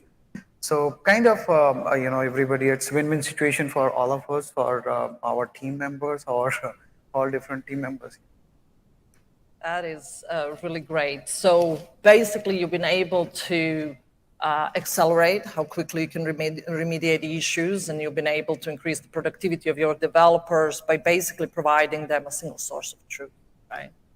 And I think you shared that you also added infrastructure monitoring to all of your on-prem as well as cloud resources. Can you tell us a little more about how that reduced your overall risk? Sure.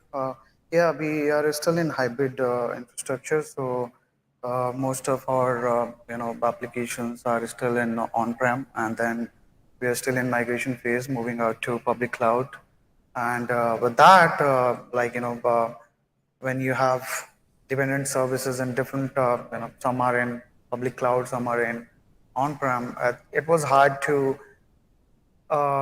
get the issues quickly and faster. Like, if I'll talk for an example, our inventory, right? So we hit same services if you're using our website or our mobile or in a store.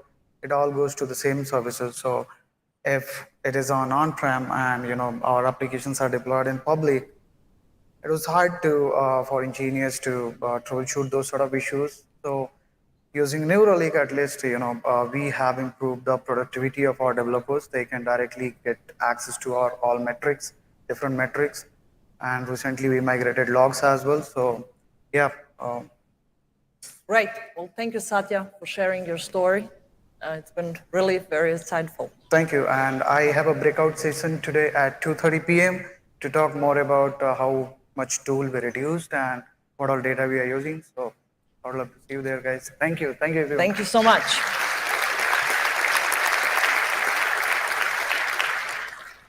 Isn't that a great tool consolidation story? Now, as a leader in our customer adoption organization, we understand that your success is not only about having great products and great technology. We understand that it is about enabling you to unlock the power of observability in service of your business needs and your customers.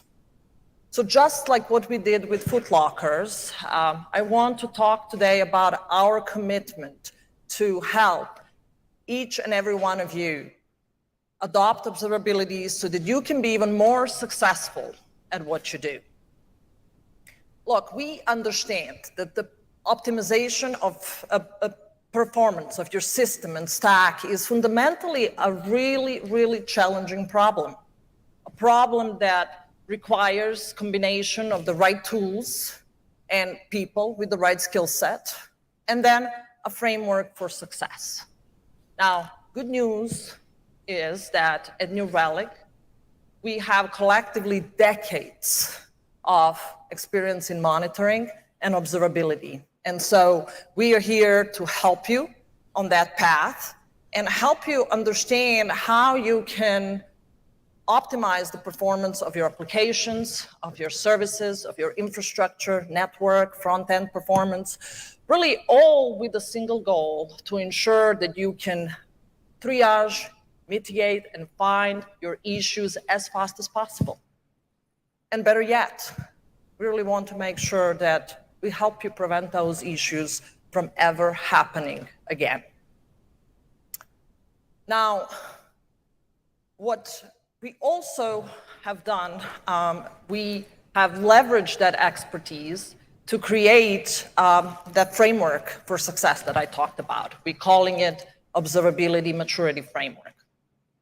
And now we want our experts to leverage that framework to work with you to build observability-focused customer value plan for each and every one of you.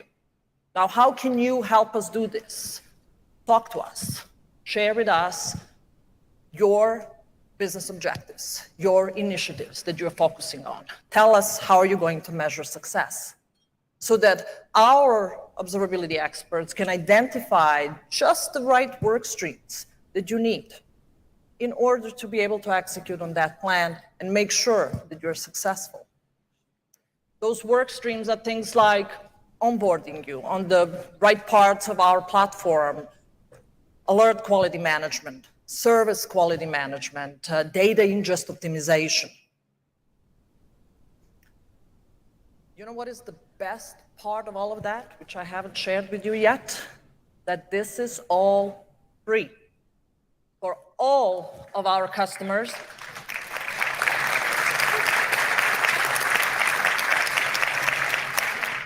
This is free for all of our customers that are on Pro and Enterprise plan. And the real reason is that we want to make sure that your investment in New Relic, your investment in observability we want to make sure that it's as successful as it possibly can be. Now, you may say, well, I prefer to do this on my own. Or you may be a customer that is not on a Pro or Enterprise plan. What we have done, we have put our observability maturity framework out there. It can be found in our docs, so you can do this on your own. Okay. Next part that I wanted to talk about, that I'm very excited about, in order to support all of what I've just talked about, New Relic will be doubling the size of our customer-facing observability experts. Those are solution consultants and technical account managers that work with many of you already, each and every day. As I already mentioned, collectively, we have decades of experience in observability and monitoring. And so we want to make sure that we help you optimize the performance of your systems and your stack. We also have a lot of experience across different industries. You have already heard a couple of customers here from different industries today. So we have a lot of experience in media and entertainment, telecommunications, retail, financial services, you name it, right? Equally important, our observability experts have seen about every technology stack out there imaginable. So whether you're looking to monitor on-prem monolith, or perhaps you're moving to the cloud, or maybe you are cloud native, you have experts dedicated to you who have seen it all and are committed to your help. Now, we have also expanded our network of partners this year. Some of you may come and say, look, I already have a trusted partner who I prefer to work with.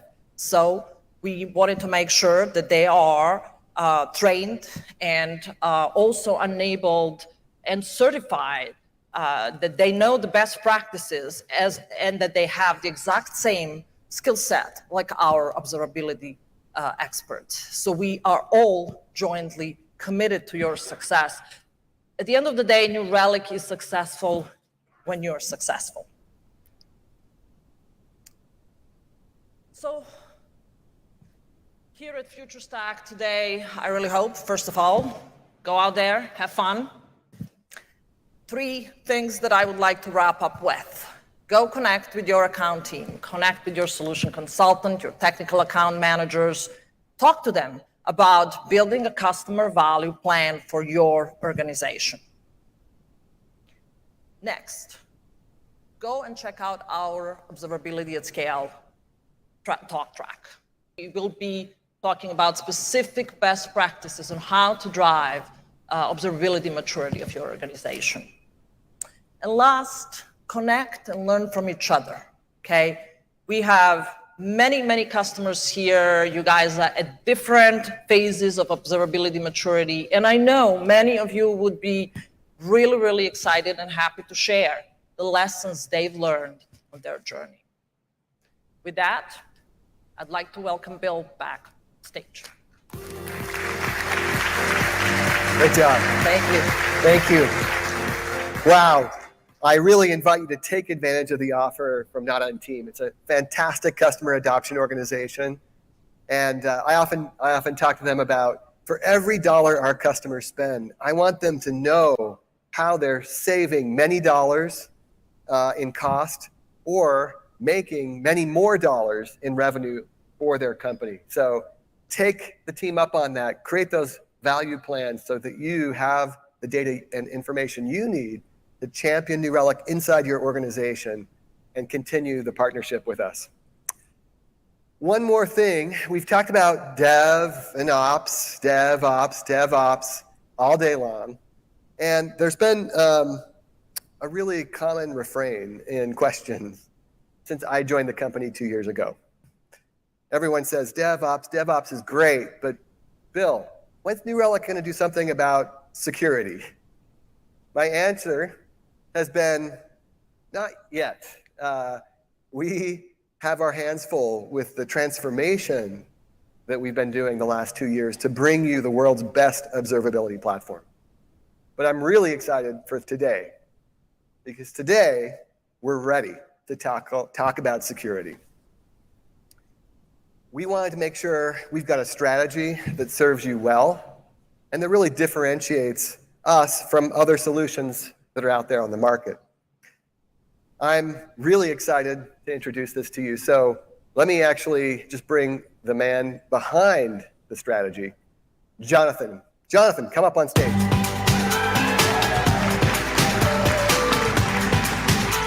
Thanks, man.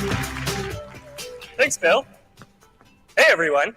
I'm Jonathan. I am I'm the security product innovation lead, they told me my title was. But I'm still an engineer. I actually manage an engineering team. I do product management work, and I'm on call. So I can empathize with your lives. Who's excited about this? Okay. Yeah? Awesome. So am I.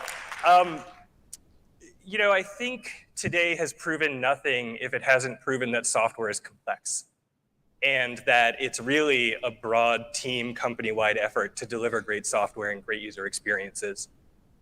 And so let's talk about building and operating secure software, because high quality, reliable software has to be secure. You've heard a lot about silos today and breaking apart silos. Well, vulnerability management is fraught with silos, right?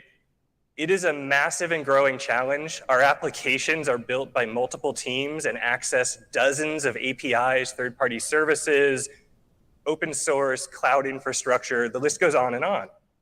It's a full stack, full lifecycle problem that really demands attention from multiple orgs in our organizations and in our companies, right? And it's not just about open source CVEs, though that's all the rage. You need a bunch of different tools, which are often siloed and demand experts to interpret what's going on in them. So with all of that noise, how do you get your autonomous DevOps teams who are trying to innovate and ship quickly to understand their most important security priorities? The truth is that we need Devsecops to work, right? Without Devsecops, we can't accomplish this goal.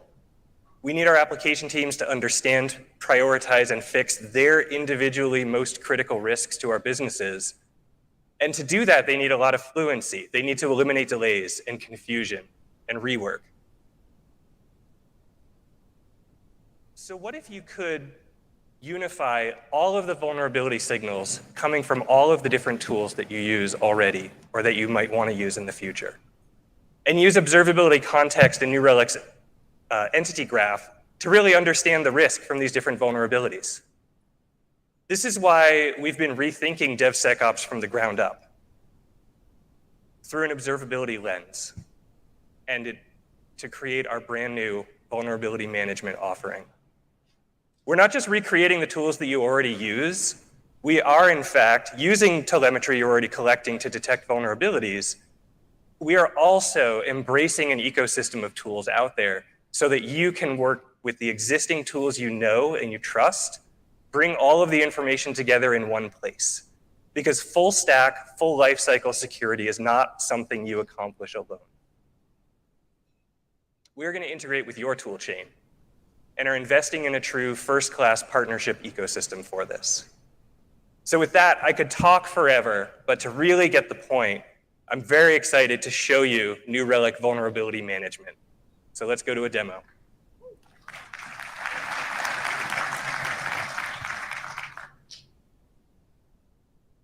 Welcome to your vulnerability management dashboard. I mean, it's not yours. It's not real, but it's a real product. Delivering healthy and secure software is a team sport, as I said, right? How do you know if a DevSecOps process is actually working? How do you know if you're staying ahead of the critical and high severity issues being detected across your whole stack, across your whole software lifecycle, and keeping those issues from getting worse and letting them sit there for months and months without attention? How do you know if the entities impacted by these vulnerabilities are publicly exposed to the internet or are a little more secure because they're internal tools that have a lower risk profile? And how do you know if you have the right kinds of tools in place and that you're bringing data from all of these tools together into one point so that you can see, yes, we have source code scanning, yes, we have container scanning, yes, we are doing third-party vulnerability assessment before we deploy to production. Oh, and in production, are we really keeping track of all of our cloud resources, all of our software, all of our infrastructure? We'll help you map that out and make sure you've got the coverage and make sure that the data from all of those sources keeps flowing into your system of truth so everyone knows what's going on for real. And if you don't have those tools integrated, our IO quick starts can help light them up in a matter of minutes. And if you don't have those tools and you're thinking about looking for them, we have a whole marketplace of partnerships that you can look at and request new ones. So for me as a leader, this is amazing. I can really see very quickly what is going on across my entire organization in one place. And I can filter this down to look at team by team. How are they doing? How are we keeping up? Are our metrics good? But what about engineers, right? If I am an individual engineer, I just care about the things I can actually change my own portfolio of services or infrastructure or whatever it is I do. So now in New Relic, for any entity, a service, a host, a cloud resource, I can just click on the Vulnerabilities tab. And I get a targeted list of all of the known vulnerabilities that affect this entity. And that's coming from New Relic detected data, as well as these third parties that I've integrated. It's a fantastic way to get all of the right information in front of the right engineers who are able to actually make a change for the better. We've talked about how observability is for all engineers. And that means all, including security and interested engineers, security-focused engineers. What about the security engineering team or the architects and SREs whose mandate is to make sure we're keeping track of security and we're staying on top of our vulnerabilities? This is why you've seen the errors inbox today. People love it. Teams are using this all over the place. You should absolutely go check it out. And so we're just adding to this. We're adding a vulnerability inbox side by side. And here, as a security-focused engineer, if my job is to make sure that as an org, we're staying on top of the new issues and they're getting triaged correctly, I've got one place to go. I can see all of the issues from all of the different tools in this single place. It's fantastic. We have a bunch of filtering options so that you can do things like just a quick action, like I'm just here to triage the new stuff, show me the most risky things, show me the issues that have been assigned out to teams but not yet completed, or show me the issues that someone marked as ignored, right? We're going to accept the business risk and not fix this. It's great to be able to go back and audit that and see who made those decisions and why. We also show you whether the entities impacted by these vulnerabilities are exposed to the public internet. Thankfully, none are in this case. And also whether these vulnerabilities are detected upstream in source control or in the CI system. So you can focus on these blue check marks and say, let me fix those before the next deploy. I won't make things worse in production. And then I can click on any of these vulnerabilities and get the full list of details coming from the actual tool that scanned and detected it in the first place. If it's something like a library or a package dependency, we'll tell you what version is safe to upgrade to fix this issue. And I can see all of the entities in one place that are impacted by this. If I'm using CodeStream, and if this is a source code issue or a package management issue, I can, with one click, pop open CodeStream to load the right repo, make the change right there, and get it into a PR so that I don't have to even create a ticket for this. One more thing I can do from this page is manage assignment. With a single click, I can assign this to another New Relic user for follow-up. I can mark the status as assigned or mitigated. And using our ticketing integration, I can create a ticket in the right team's backlog so that this just gets into their backlog, it gets prioritized, and they get it fixed at the right time. So again, this is for someone who really cares about and is responsible for, are we doing well at security? Across my whole org, my whole group, everything you know about New Relic, all of the data being facetable and filterable and queryable is true for the security data as well, from both New Relic and third-party products. So there's one final thing I want to show you. I bet, like me, you're sick of hearing marketing messages about Log4Shell and Log4j, and you probably, well, I certainly live in fear of the next vulnerability dropping that causes our entire org to spin up a response. I don't want that to happen, but it does. It's going to happen, right? Vulnerabilities are not going away. And so what we've done the next time you need to know about that, when you say, gosh, where are we using this library? Do we use it at all? What versions are we on? Where is it actually deployed in production? Just head to our Library Explorer. This is taking your existing APM and infrastructure telemetry, looking at the manifests of packages and libraries that are in use by those services and on that infra, and giving you a cross-cut view of exactly where it's deployed across the entire system. So with one look, I can see for any given library, how many of those versions of that library do we have deployed? Where are they? Are there critical CVEs in them or not? And how many entities are consuming that resource or that library?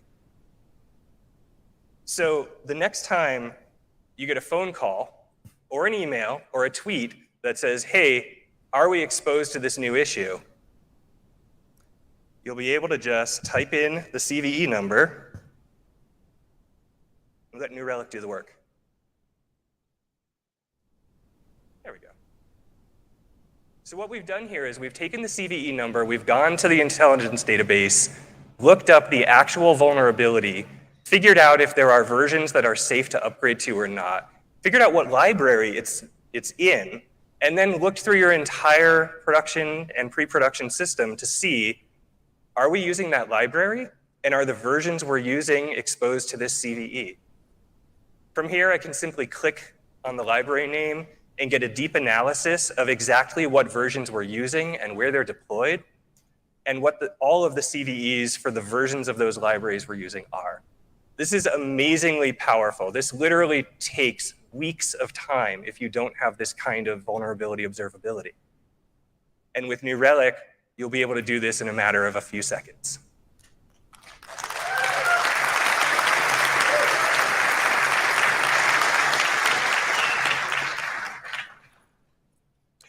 This is Devsecops, the new Devsecops. We've rethought Devsecops through an observability lens. Other vendors would say, hey, come buy our security products and we'll give you a great integrated experience. But the truth is that no single vendor can solve your security coverage problem.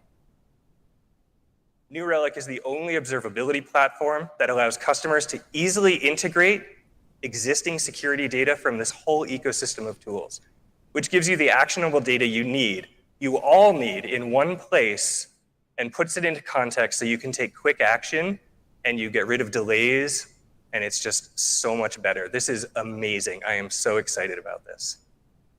I hope you are too.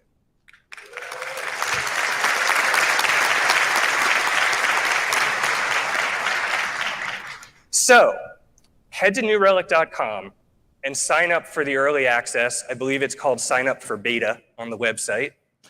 And tomorrow afternoon at about 2:15, Kimberly Price, New Relic Senior Director of Application Security, and I will be having a fireside chat to talk about the modern software development lifecycle and the secure development lifecycle and how we make it work at New Relic.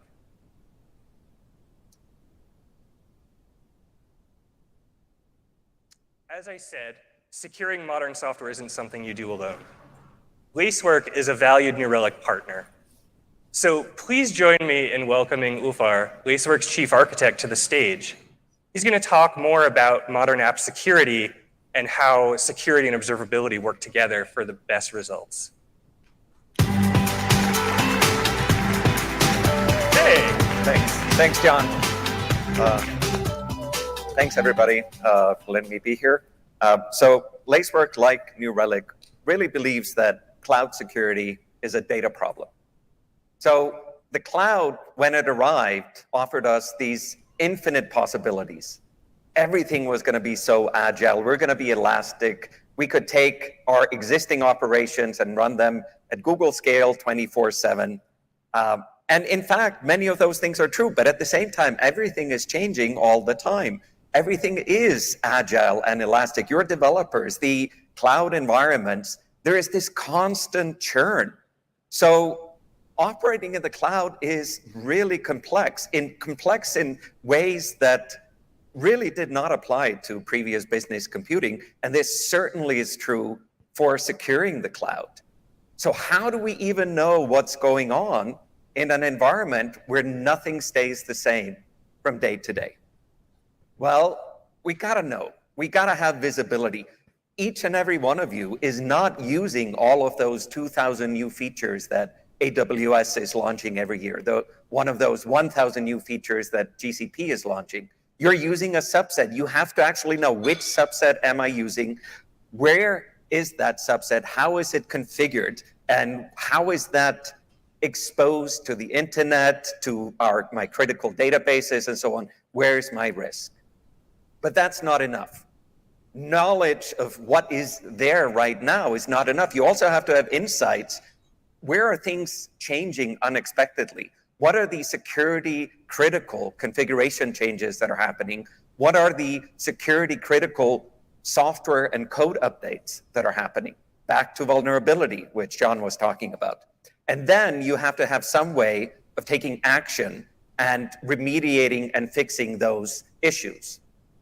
Now, we could go and try to solve this with, our traditional security approaches. The stuff that we all know from, last 20 to 40 years of business computing. We could build out our SOC. We could look at indicators of compromise. We could watch the data carefully. But we know that that's actually not going to work. That may have worked in an environment where a client-server implementation took 2 years to roll out, where there was time for those two different teams to actually have a long-term dialogue. But that's actually not working in the cloud. There is fortunately a better way, a data-driven way, which Lacework and New Relic both agree is the right way to do things. And in this new way, we actually focus on you, your operations, your data, how you are actually using the cloud.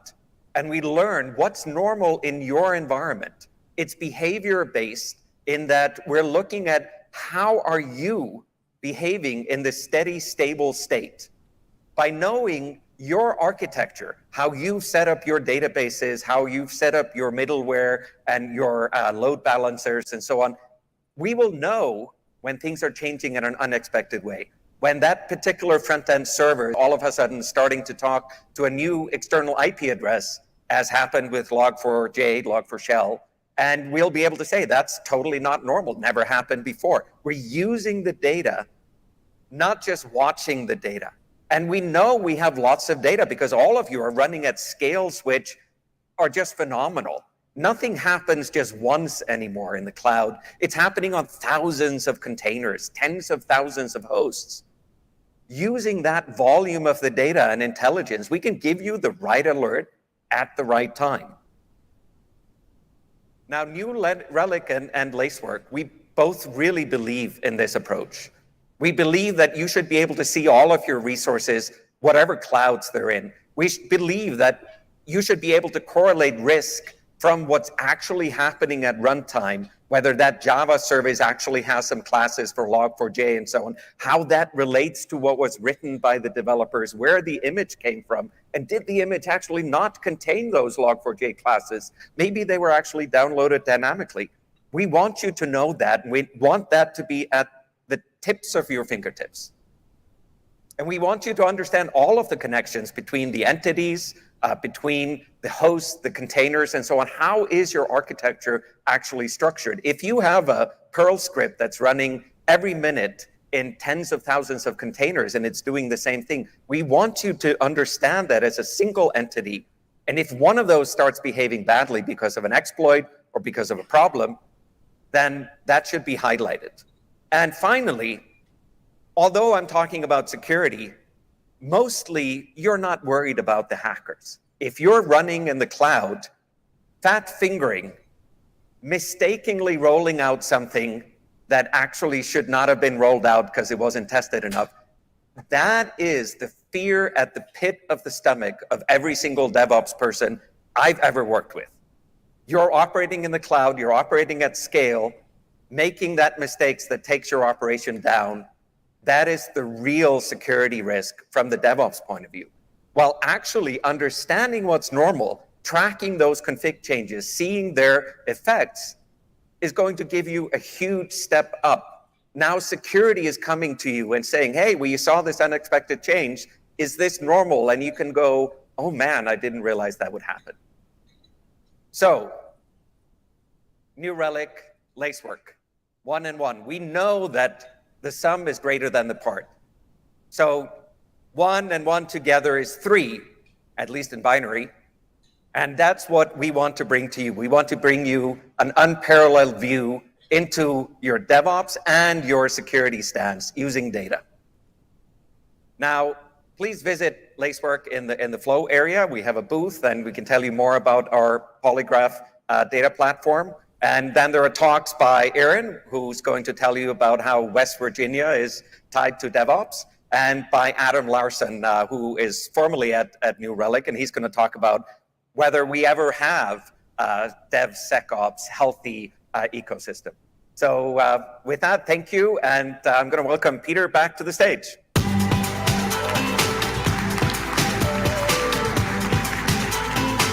Thank you, Olvar. What an incredible security demo. I hope you all enjoyed it. And thank you, Lacework, for coming here to present.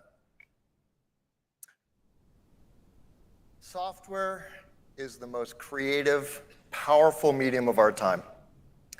And building great software has never been more complex. At New Relic, we understand that complexity. You've seen today how we bring all the data you need together to help you understand this increasingly complex landscape, to act on it with data-driven insights on our incredibly powerful platform. In fact, some customers, not naming names, have told us that our platform is so powerful that it's sometimes a little tricky to navigate or even understand. And it's true. I agree with you. So we're going to make it simpler, more customizable, and more collaborative. So I'd like to show you, our most important customers, a sneak peek of the next version of New Relic and invite you to join us in shaping the future of our developer platform. Let's take a look.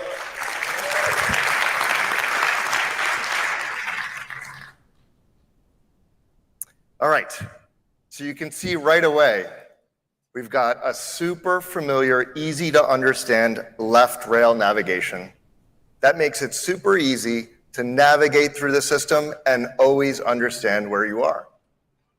But what's really great about this approach, because it's so familiar, it also gives you the opportunity to make your data the hero by tucking away the sidebar and giving your important data more real estate.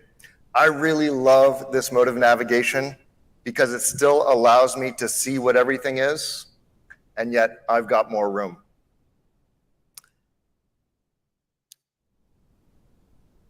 In addition to this new navigation on the left, we've also organized all the capabilities in New Relic together on our All Capabilities page, so you can easily see all the different things that New Relic has to offer.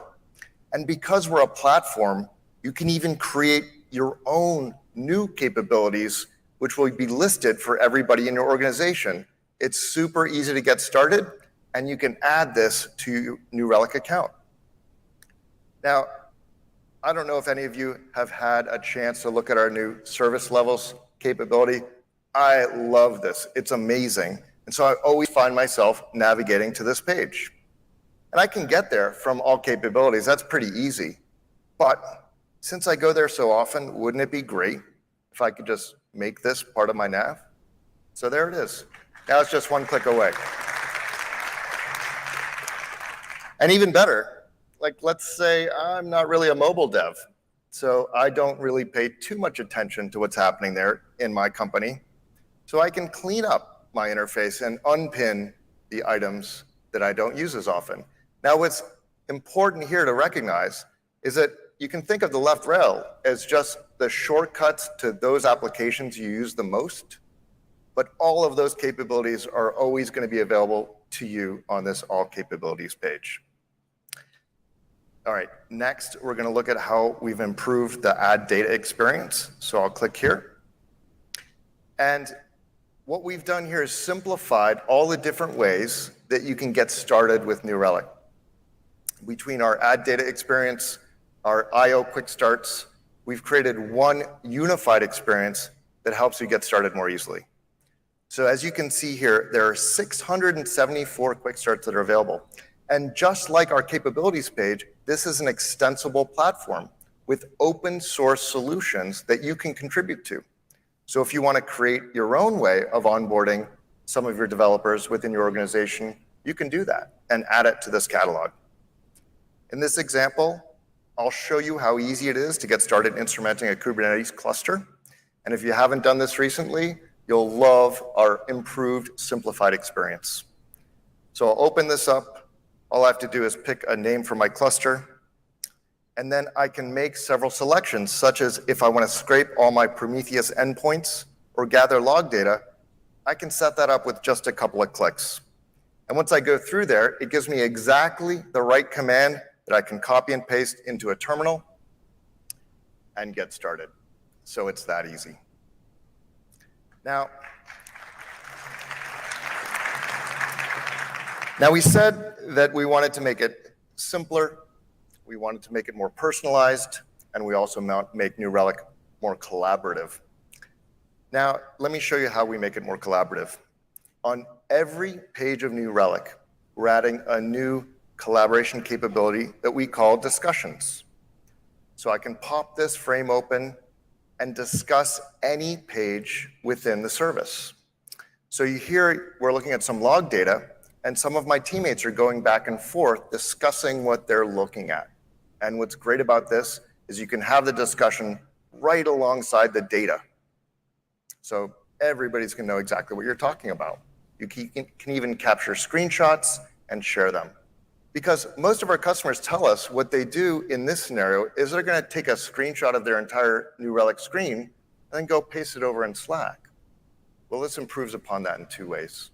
Number one, it does sync to Slack, and it does sync to Microsoft Teams. So now you'll be able to leverage your existing communication tools and share to any channel you want, but you can also see it within New Relic. So let's take a look at what it looks like over in Slack. You can see here that this post has been shared along with a screenshot, and my teammates can either reply directly in Slack, or they can click this link to open it up back in New Relic and join me here. So this is great because there's only one conversation thread and it appears in both places, totally synced. And the second improvement is that unlike Slack, we've all used it, right? Those conversation threads will flow by and you'll never see them again. What's great about this is we're giving you a home for all of your conversations. So if we're talking about logs on this log page, you'll still see that thread. And we're even giving you an overview of all the discussions that are happening across all the different pages on New Relic, so you can capture all of that institutional knowledge. And this is great, especially for new engineers on your team, so that they can get started and come up to speed about how you're using New Relic. So we're super excited about these new capabilities. All right, so what are we doing?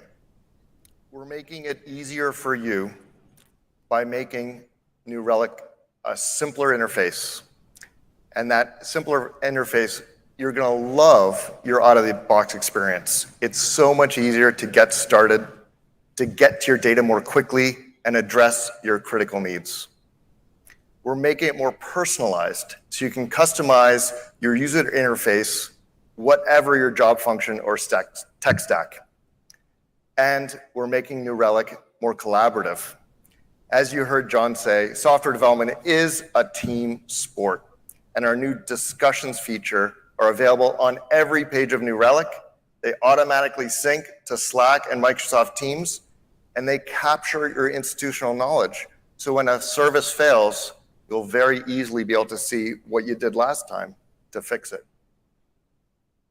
So we love this new interface, but it's more important that you all love it too. So we're asking you to participate, if you'd like, to give us some feedback. And so the way you can do that is go to the New Relic website, and click on your headshot in the upper right-hand corner. And when you do, we'll let you know in the coming days when we can turn it on for your account. We're really looking forward to getting all of your feedback on this simplified interface to make New Relic faster, easier to use, and more productive for every member of your team. Thank you very much. And now, back over to Bill to bring us home. Great job. Isn't that exciting? Oh, we started the day talking about the magic of telemetry data. Can you see it shining through?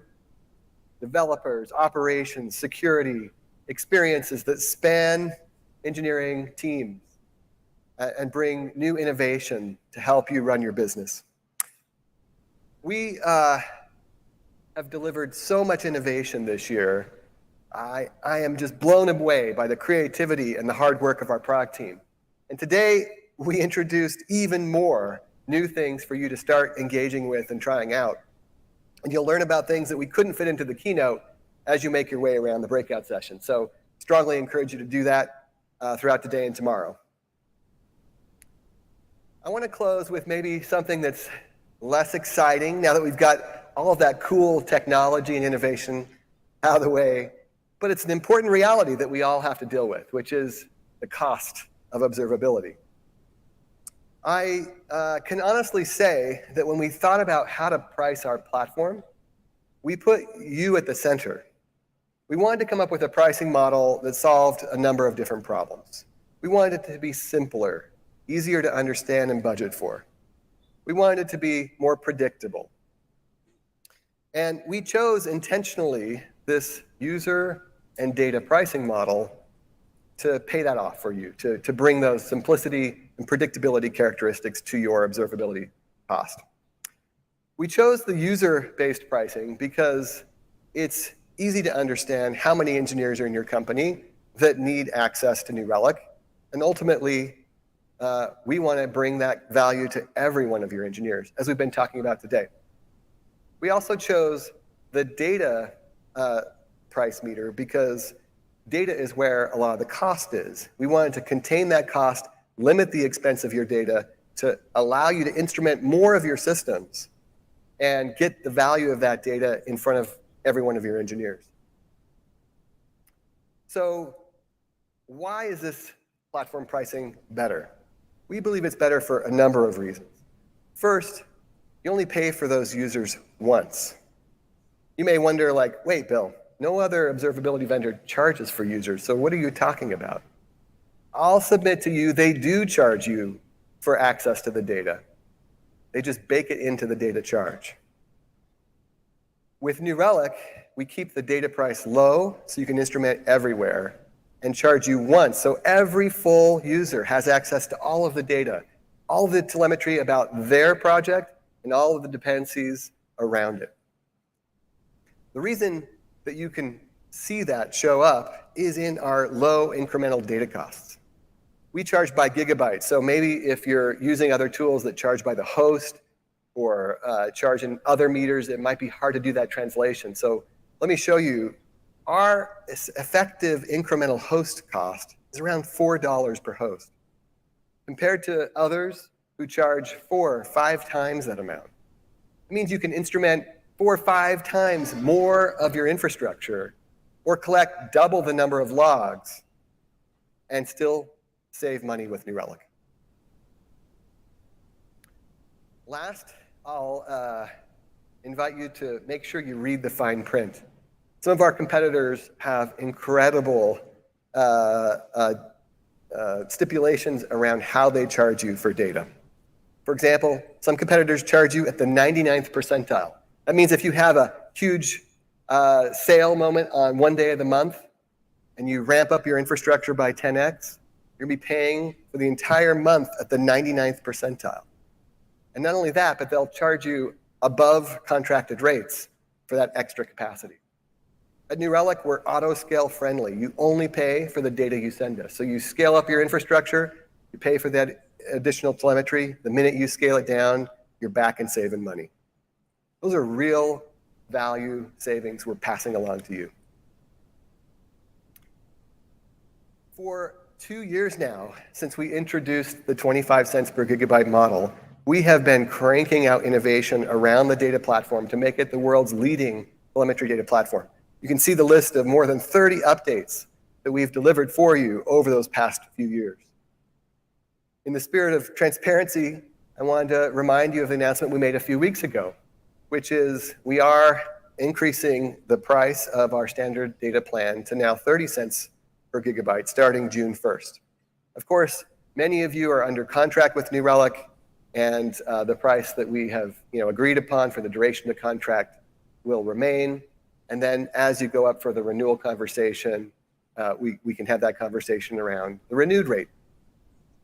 But remember, the effective incremental cost per host and gigabyte is still significantly less, even with this price increase.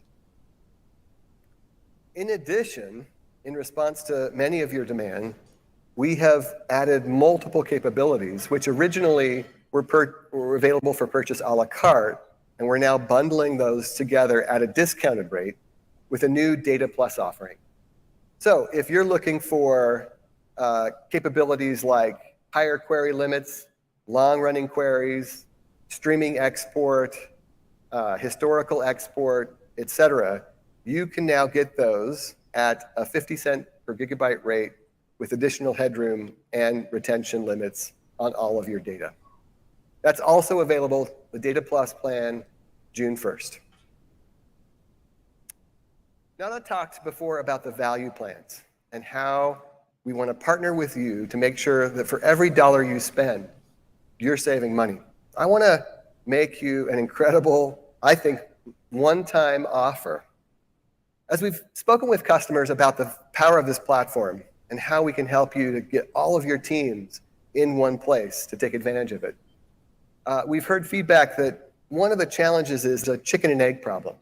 You may have tools already in your teams under contract, and it's hard to bring those engineers into New Relic One and start paying for them while you've got another contract with another provider.